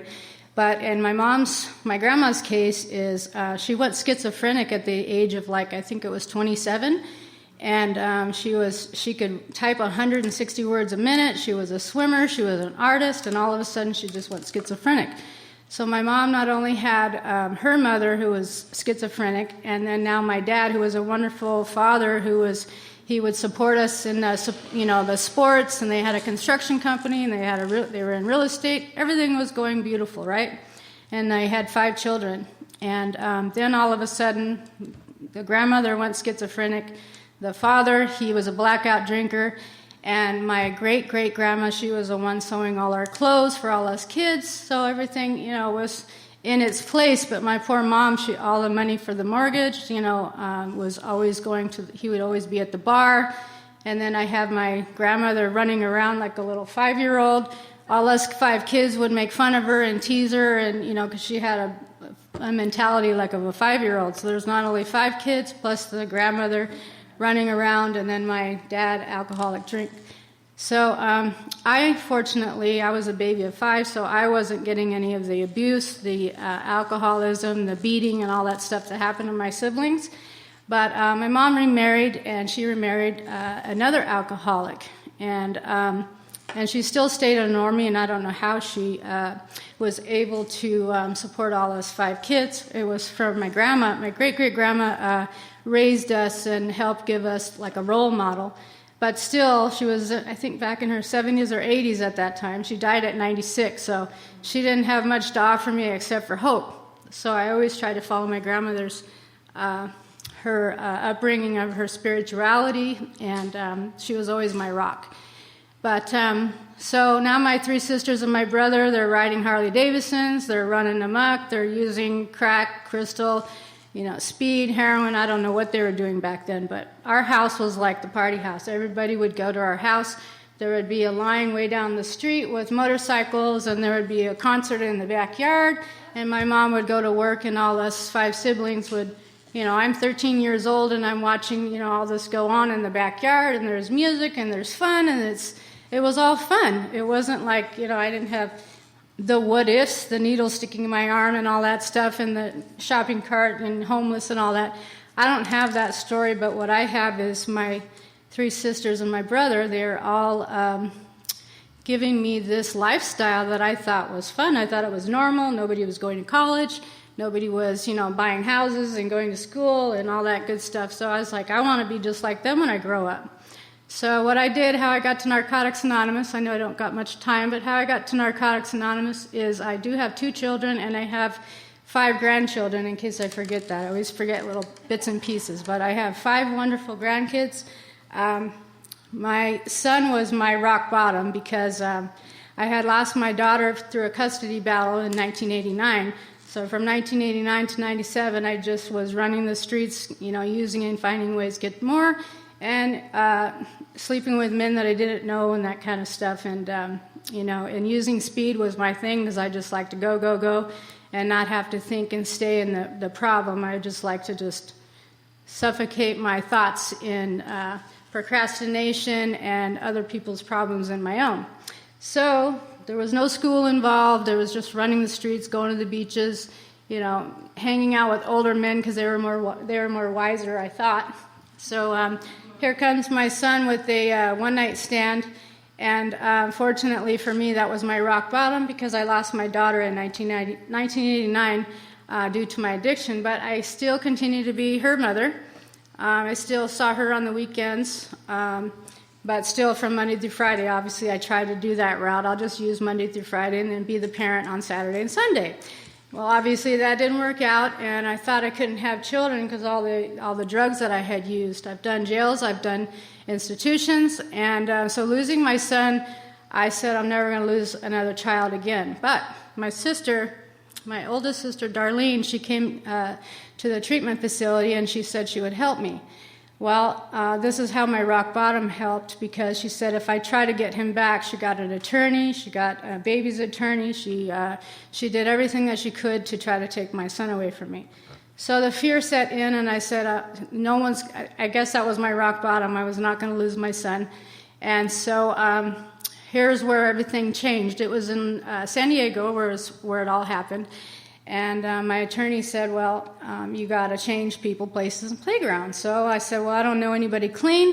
So I made it to Los Angeles to live with my mom. And my mom said, well, as long as you stay clean, I will help you. So what happened was it was a one-night stand, and I didn't know my son's father. And luckily for the 4th step, I'm going to push forward to the steps because I was so ashamed that I had done that. And I'm probably not the only one in the whole wide world that had a one-night stand, but fortunately the baby was my rock bottom. I had $5 worth of speed in my system, and I went into labor, and what a dummy. I said, well, I'm in pain, so now I'm going to smoke a joint on the way to the labor and delivery room. I thought, well, maybe the pain will go away. Well, that was my rock bottom, and so the social worker said, how long you've been using? I said, well, I've been using since I was 13. That's a very long time. So she said, well, we're going to put you in a very long treatment facility. So I was like, well, okay. Well, I was an honest addict. So she said, well, we're going to put you away for a long time. I thought, my God, a year, 12 months is a long, long time because I can't even stay clean 24 hours, let alone a whole year. So I went into the Kiva facility, this long-term facility, and that was the last time I got to hold my baby. And so they took him away, and his name is Justice. Out of all names, I chose out of a baby book, Justice for All. And so moving forward, I did get custody of my son. My sister tried to get an attorney, and she tried everything she could, and the lawyers told me I had to get a place to live, I had to get a job, I had to stay clean, I had to test, clean. I had to actually hire a nurse, a registered nurse, to hold my baby to prove that I could actually feed the baby. I had to do anger management classes, parenting classes, and get a job. And I thought, good Lord, what am I going to do? How am I going to start? And they just said, just do one thing, one day at a time. And the stupidest thing I ever heard from my first sponsor was, just stay clean. I thought, but for God's sake, my sister has all these diamonds and cars and, lawyers and all this stuff, and just stay clean. And I thought, good God. So my court date, my mom said, I know there's something wrong with your sister, something's going on, and I want her drug history, her drug screening done. And the lawyers didn't believe her, and so she told the baby's attorney, run my sister's record, and my sister was causing all that ruckus, trying to get a lawyer and fight against me. She actually tried to change my son's name, and she was going to adopt him and all this horrible, and the more she did, the more I fought to stay clean. And what happened on Thanksgiving Day is they ran the record, and she was driving around with my child with the DUI on her record. And so I thought, my God, that was my biggest hope, that what I'm doing, I did all that, got a job, stayed clean, and did all that. I said, my God, I'm doing all this. Why is this working against me? And they said, nope, you guys just told me to stay clean, and the rest just followed.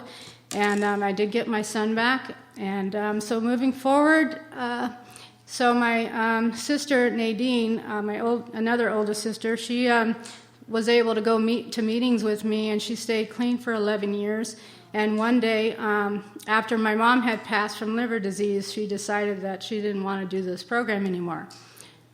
So one of my addict friends was able to help me come and identify the body, and that was the most difficult thing for me to do in my recovery. Is I can't speak, I can't drive, I don't want to use, I don't want to put anything in my body to suffer this fear of watching my sister slowly.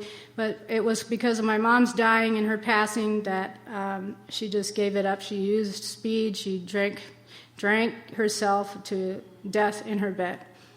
And so in the meantime, prior to that, my older sister, Darlene, the one that actually wanted to change my son's name and take custody, she actually accidentally died and swallowed a pill, and it went sideways, and her daughter wasn't able to resuscitate her, and she died before my oldest sister, where I found her dead in the bed.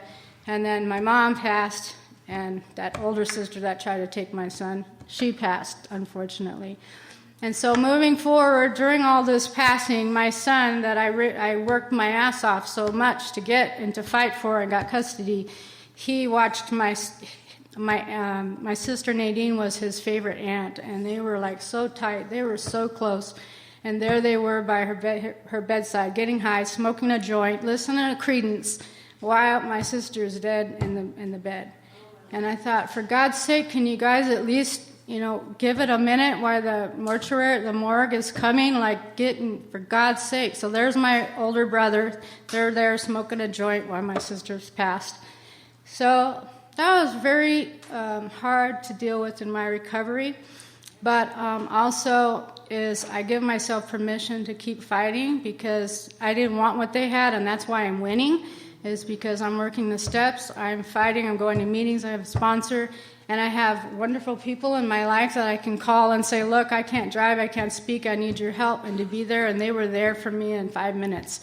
And not only to mention that is that my brother he's still an addict, he's suffering, he was on life support a month ago from COPD, and he's still smoking. And I went on vacation, and I was like, came back, and he's like, after life support, he's like, can you buy me a pack of cigarettes? And I was like, you know what, sure, why not? That's what you want to do with your body, then this is your last pack, and so be it. So this happened last month, so I'm like, just processing everything as I go, and my son, who I fought so hard to get, he's also now, that one-night stand, I know I wanted to add this to my story before I end, that one-night stand was part of my fourth-step process, and it was a very difficult process because I had to share it with another human being, and now all of you guys, 27 years later, is I was very ashamed for maybe like the first 4 years of my recovery, and it was because I didn't know who to tell or how to tell it or who was going to judge me, and I was like, you know what it is, and I went to a church, and I went by the pew, and they said, anybody want to share? And I said, yes, and I just lost it and fell on the ground, and I said, please forgive me for what I've done, And I thought, and the lady was like, you know what, honey, it's okay. What you did, God chose you. God chose you to have you and your son together. And I was like, what? And I was like, that, like, profound. She's like so spiritual, and she's so, glorious and wonderful lady, and she looks so serene. I was like, she just gave me permission that what I did was okay. It wasn't, what it was. So moving forward to, let's see, 2 years ago, I got a phone call, and it was this person. My son got a DNA, and it also, so his girlfriend went and drew a DNA, and it comes to find out that this person, that I remember exactly who it was, I remember that night, and it was way back when, and he said he's the father. And I was like, what? And I was like, all these years, my son's been asking, what if, and who is it? And it was the same answer, because NA has taught me to be honest. And it was the same answer. I said, I have the same answer for you. I don't know where he is. I don't know. I went to try to locate the house that he no longer lives in. And what happened was 24 years later, the answer was that actually when I went and knocked on that door to tell him he was the father, he went to prison because he beat up his ex-wife and went to prison, and that's why he wasn't there. So I got to tell my son the truth all these years, and now he got to find out and have his own relationship with his father from that one night. So I'm like, I'm glad that I got to live my life honest all those years, and I gave my permission to let go of all that demon. I mean, to me it was a demon, and it was very shameful, but it's, I moved on. But anyway, long story short, and my daughter has 2 kids. She's functional, she drinks, she smokes weed once in a while, but she's a bank manager and doing very well and supports her children, and total opposite of my son. He's got 2 kids now. He had a set of twins. They were living on the streets, they're homeless, and all of a sudden these twins come along, and so now God has a sense of humor moving forward with this child. They moved to Oregon. And his girlfriend, I don't get along with at all, so it's unfortunate that I don't have a real good relationship with those kids. But I do get to see pictures, and I get to see videos and things like that. But so moving forward, now, because there's twins on his dad's side, and now there's twins on her side, they had a set of twins 2 years ago, and now they got pregnant with a set of triplets. And so God has a real good sense of humor, and I got a phone call after the set of twins were born, the 2-year-olds. We went on vacation last year, and I got a phone call from this other girl, and I thought, for God's sake, what's going on? So now there's this other girl that he had an affair when he broke up with his current girlfriend 2 years ago, and there's a baby in question that's 2 years old. So I thought, my God, so that's why I don't have a relationship with my son's girlfriend's girlfriend right now, because this other baby's involved. And then they said, well, do you want to take custody of this child? And I thought, good God. So I can't deal with this right now, but that's where it's at. So the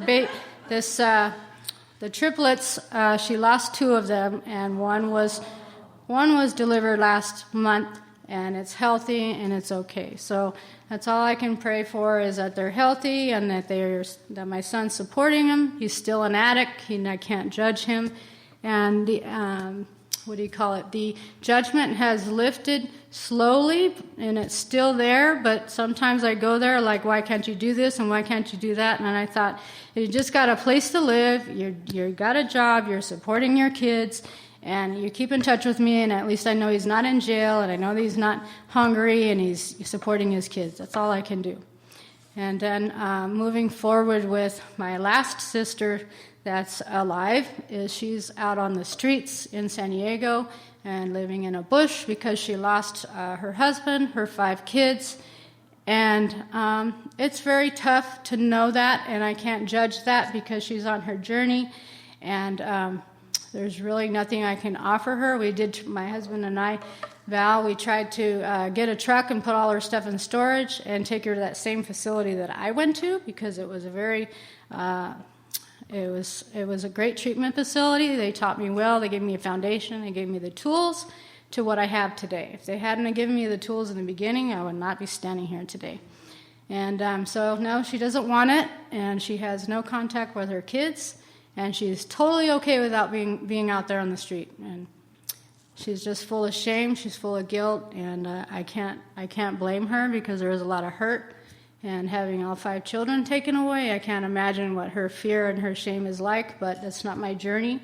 And what I know is that I have to put the footwork in to get the results that I want. And that's why I have peace, I have serenity, and I have the health that I have, is because I work out, I do my steps, I go to meetings, I be of service, and I humble myself and be up here and be scared to share, but I'm doing it anyways. And that's about it. I do miss my mom. I miss my family. But you guys are my family, and Narcotics Anonymous is my family. And they've always been there for me when I need them. And I'm just very grateful for my recovery. Thank you.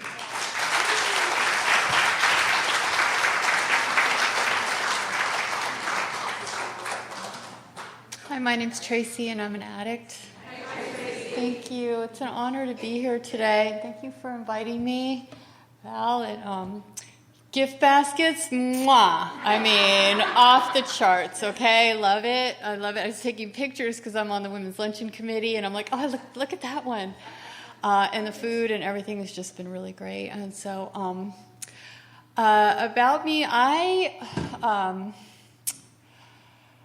my mom OD'd when I was 3. It was a week before I turned 4, and it was just not talked about. She went to heaven, and I said, when's she coming back? And they said, she's not going to come back. And I was heartbroken, actually. I was devastated, and there's some pictures. It was a week before I turned 4, and there's some pictures of me, and I was a really cute baby, you guys. And I had this cute little dress on, this little pink dress, and I look almost like a war veteran. Like my eyes were blank. I looked scared. I looked confused. And that was it was a rough start. It was a little rough start I had. But I had grandparents who absolutely wanted to take care of me. I was very lucky, and they gave me a very safe home. My mom and dad were both heroin addicts, and so my dad was in and out of prison and not around, and he said he'd show up, and then I'd be on the porch crying because he didn't show up again, and it was a lot of letdowns, and everybody's like, you should be so lucky, your grandparents love you, you're so lucky, and I'm like, I didn't feel lucky. I felt different, I felt abandoned, I felt scared, I felt fear, but no, we're not talking about these things. Nobody came and said, how are you feeling, Tracy? But in their defense, they did send me to therapy. I was a child, and I remember coloring, and I'm sure there was more to it. I think part of it, but I remember the games and the coloring, right? But I'm 4. But I think part of it was just to know that someone's going to be there consistently every week. And that was something that I needed as a child who had the rug ripped out from under me. But and I was a sensitive child. I remember walking home, and there was this trail of ants. Right, this is a weird story, but just stay with me. So there's this little trail of ants, and they've got little hunter ants, and they have to go out and find food, And I would be very concerned they were going to lose their little family line of ants. So I would take them and I'd put them back in the line, and then they'd go back over there trying to find some food, and I would take them and I don't want them to get lost from their little ant family, So I was a very sensitive, caring little kid. But I also was feeling a lot of things that I wasn't able to process. And then when I was about 11, my dad came around. Yay! No, it wasn't yay.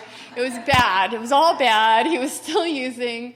He was abusive. And, some of this stuff is just for your sponsor and your therapist. So I'm just going to leave it at that. So it wasn't good. It was bad. I lived with him for a short time, and I went back to my grandparents' house.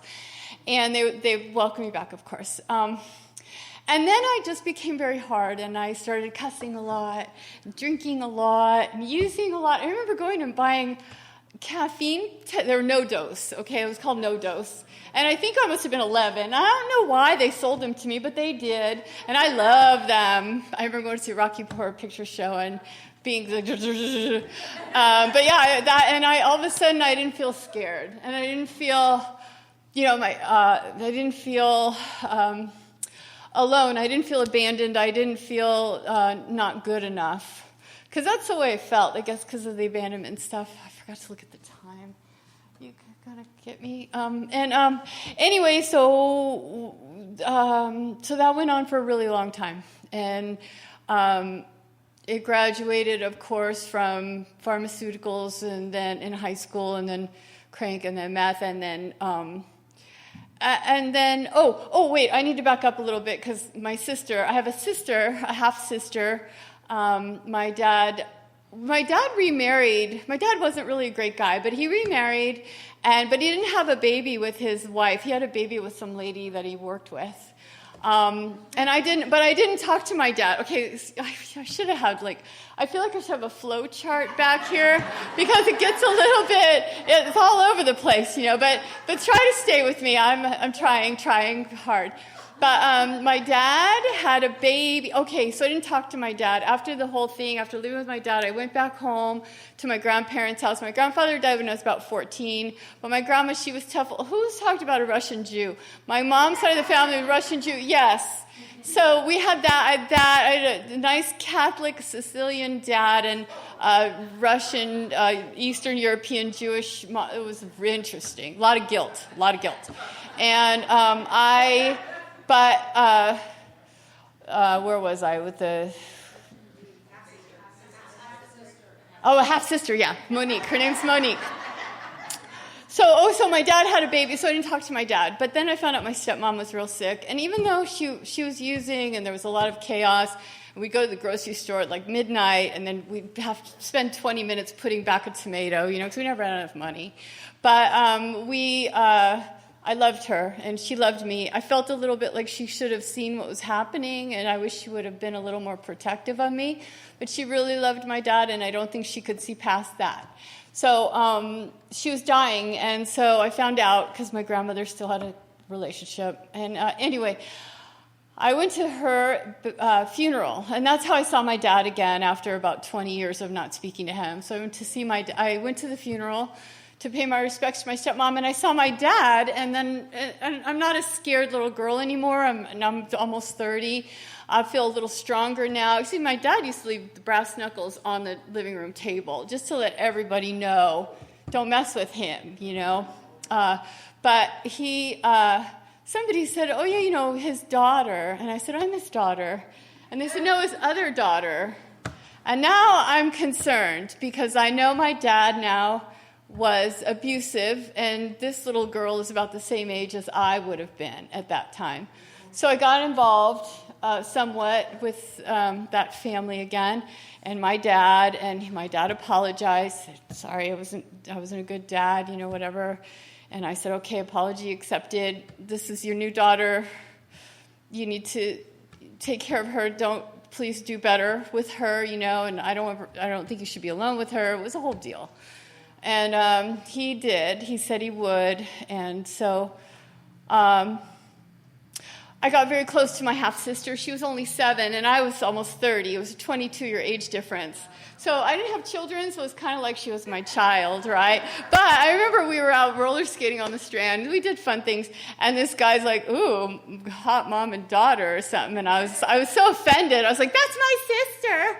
But she could have easily been my daughter, right? I mean, she's 22 years younger than me, but I was very offended. But I loved my little sister, and it was really fun for me to be able to be maternal and I'd bring her over for the weekends, and we'd have so much fun. And I'd ask her, and it was very difficult to ask her, did Dad ever touch you in the bad place? Without putting something in her. So it was very difficult, but I did my best to try to, to talk to her about that without.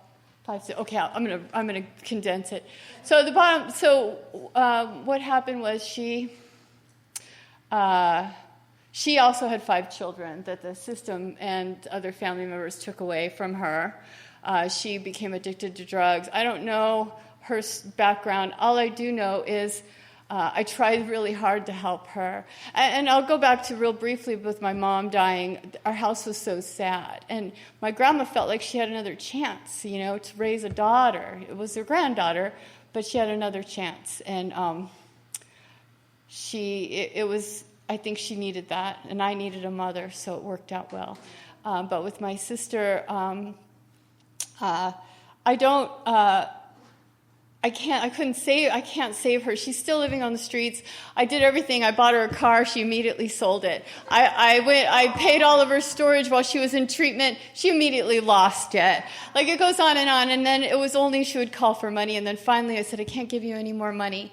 And then all of a sudden the calls stopped. And it broke my heart. And now, the last few times I've heard from her, and usually she'll say, oh, I love you. And I say, oh, I love you too. And then I'll get a Cash App request. And that's just the way it was going. So finally, and I would not. So anyway, I'm going to wrap it up. The last few times she called, I haven't gotten a Cash App request. So I feel like we're going in the right direction. I text her, and I tell her I love her, and there's still no Cash App request, but there's not always a reply. But you know what? I pray for her every night. NA has saved my life. I'm sorry I didn't talk more about NA, and I talked all about my story, but NA has saved my life. I am so grateful for the people I've met. I stick with the program. I'm of service to this program, and I love this program. And I welcome anyone coming in with open arms, and that's why I'm here today. Thank you.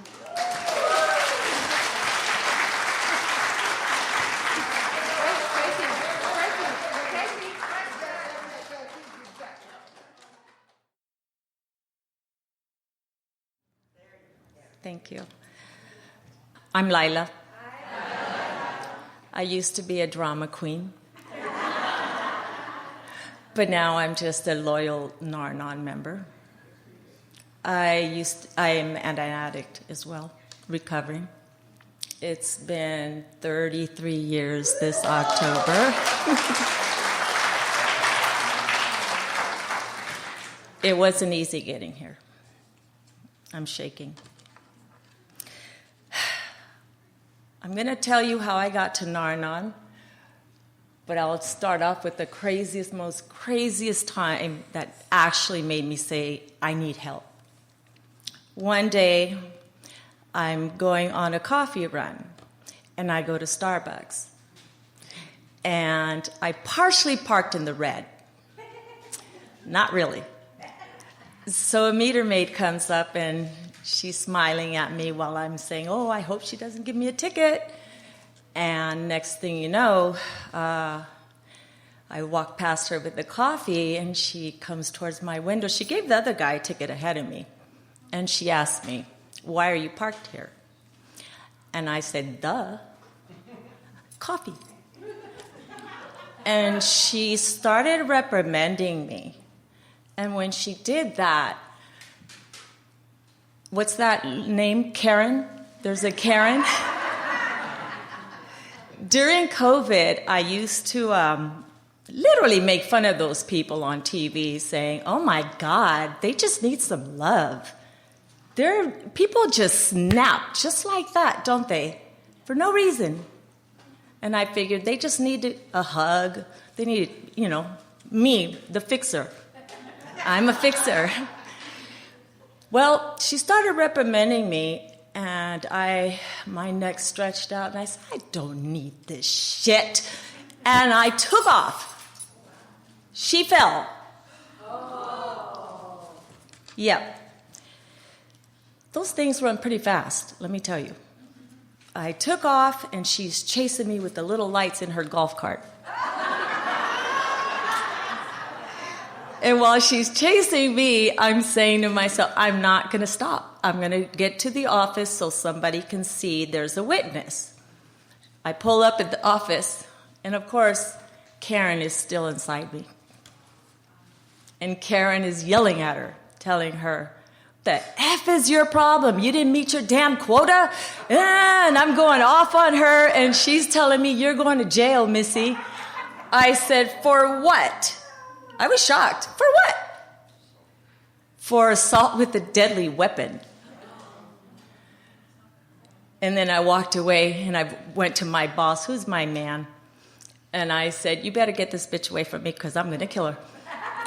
I'm going to hit her, and then it'll be worth me going to jail.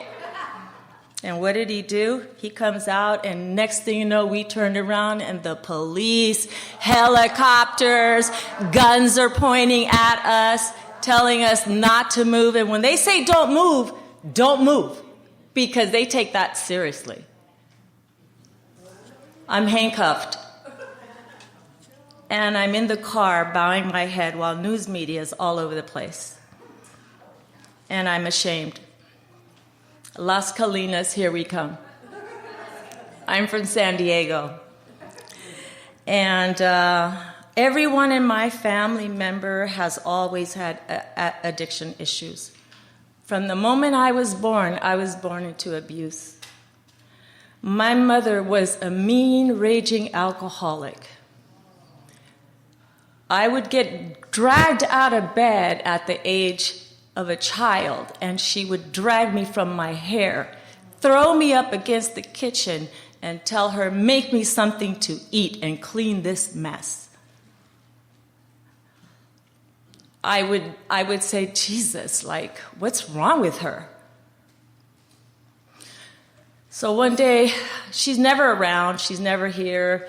We're all alone like 5 rats, looking for food, stealing for food. Lights are out. I was so poor. And I knew what that feels like. And one day I'm walking from home, and all of a sudden, this man picks me up and asks me that he's going to take me home. And this man ends up taking me to Mexico. At age 14. From San Francisco, Mexico. Jalisco, Mexico, in Guadalajara. I'm Puerto Rican, by the way. And forced me to have his children. I had 2.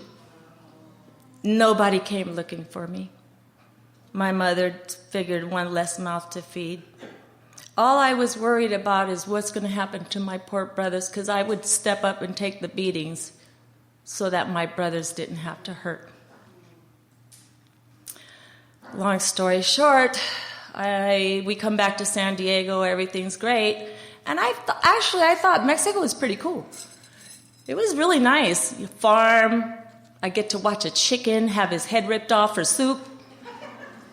Very primitive. I went from San Francisco to farm work, feeding cows, picking my eggs. I thought I was safer anyway. Figured I wasn't. Then we came back and he started beating me. And I'm never going to forget the day he slapped his hand in the back of my back. And I think that's where I grew a pair of you-know-what. I refused to let anyone hit me. My own mother used to do that to me because of her alcoholism. Why would I let any man do that to me because I signed a piece of paper? That wasn't right. So I left, came back to San Diego, and he kidnaps my son. My son Rodolfo, my first tears of happiness, gone. And I'm told by a lawyer, fancy lawyer, forget about him. United States is not going to help you get your son back. You have no money and you're just a little girl who got pregnant. I felt shame. At the same time, I got pissed. And I told her, I will get my son back. And I did.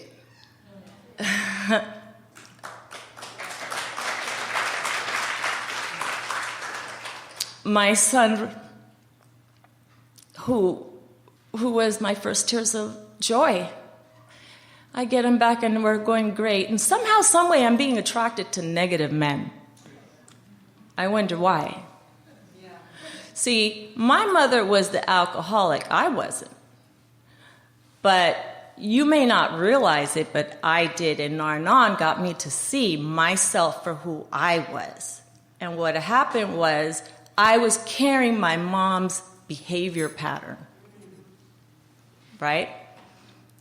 I would yell at my kids, but I wouldn't beat them. I always thought, oh, I don't beat my kids. But verbal abuse is a lot worse. Sorry. When you're told that you're nothing, that you're just an addict, you're ugly. That's what it was told to me. Through Nar-Anon, I gained a sense of power. I recognized the disease. I met a man who was the devil because I settled for him thinking my kids needed a father, because I didn't have a father. And he again abused me. And there I go again running. And all of a sudden, I think, go to school, get educated, and I'm very successful, I have to say. I own my home, I have a business, everything's going great. And then my sons fall to addiction. My oldest and my youngest fell to addiction, and their disease was so gripping that there was nothing I could do. I said, if you want help, I'll help you, but no money. And so I did. And they went in and they went out. They went in and they went out. One day I'm going to NarAnon, my group in La Mesa, and I find out that I get a call, and it's telling me that you have someone in the hospital who's been stabbed to the chest. You need to come running. They didn't tell me who.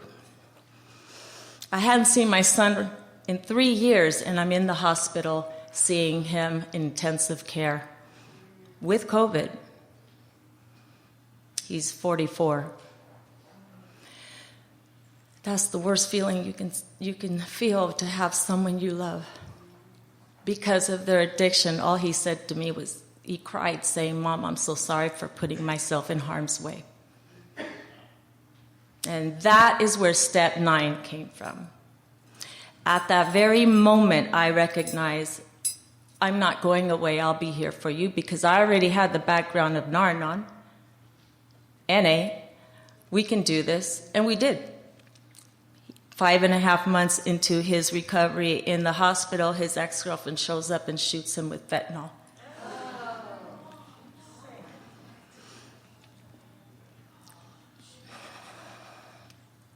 You can imagine what I wanted to do to her. Defunding the police was no use because I couldn't even report it.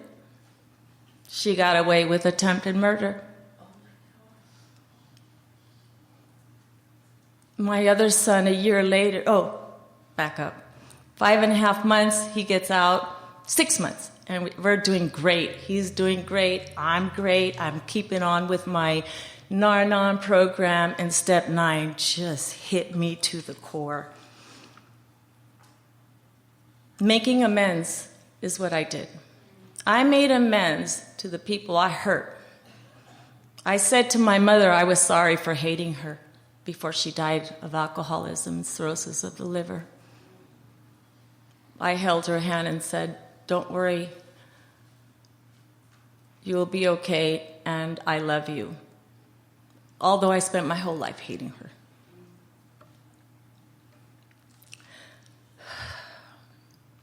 I get a call from the hospital after my son gets out. During the time my son gets out, my other son got in trouble, and it's all over the news.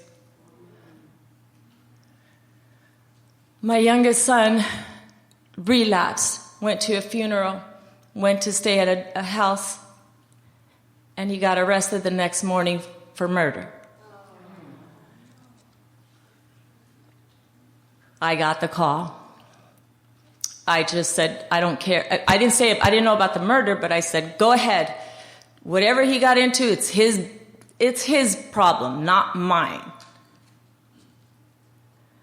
But it was my problem too. It's kind of hard to tell the difference, what to do and what not to do. But NarAnon taught me exactly what to do. I continued my steps. I finished my steps twice. I'm going on my third. My son ended up in prison just recently, and now he's serving life in prison. I'm appealing it because I don't give up. And I'm so honored to be here to tell this story. I am powerless and I am surrendering to my program. I will be okay. and so will my sons. They have their journey as I have my journey. All I care about is empowering myself with so much knowledge that we could spread this awareness all over. The drugs today is nothing like the drugs before. Over 80-something thousand people have died. When is it going to get to the point where somebody's going to really do something about it? And I hope to God that I live where fentanyl would be no issue. My son he injected methamphetamine, and a lot of it. I don't know if he killed this man or not. I hope he didn't, but if he did, it was his neurosis or psychosis or whatever methamphetamine does to a person. But none of what I'm telling you right now is ever going to take me back down. I'm not going to use again. I'm going to be here for both of my sons, and I'm going to be here for your children and for everybody that I can tell what this drug does to you. And I wish I could spread NarAnon more, because with NarAnon, I am truly, truly grateful.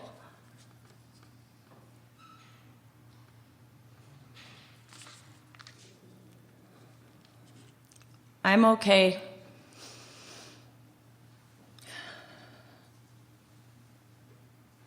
My son is here.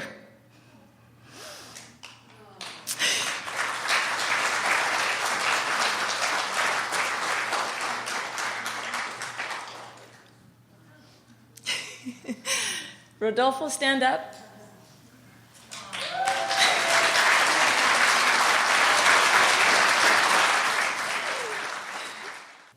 Every single day I wake up, I'm so grateful.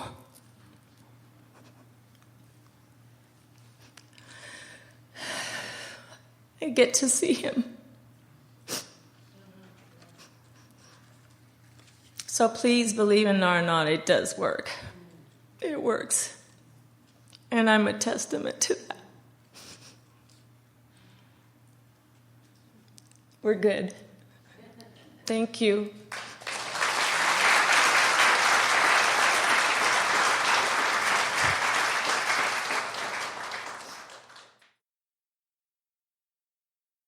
This has been the Southern California Nar-Anon Family Group's 2024 Narathon event entitled Sharing Recovery, Better Together. The hosts were Southern California Narathon Committee Chair Joel and SoCal Vice Chair and Acting Chair Ken. The MC was NarAnon member Tom. The guest speakers were Susie, Elizabeth and her daughter Victoria, Eric, Diana and Tracy, and Lila.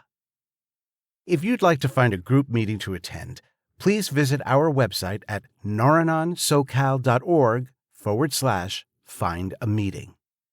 Our meetings are free, and the only qualification for membership is that of the addiction of a loved one. And as a reminder, this event was intended to be a fundraiser for the Nar-Anon Family Group's Southern California region. Please visit our website at naranonsocal.org and click on the Donate button on the homepage. Use the Comments dialog box to indicate if you're donating to our Narathon fundraiser.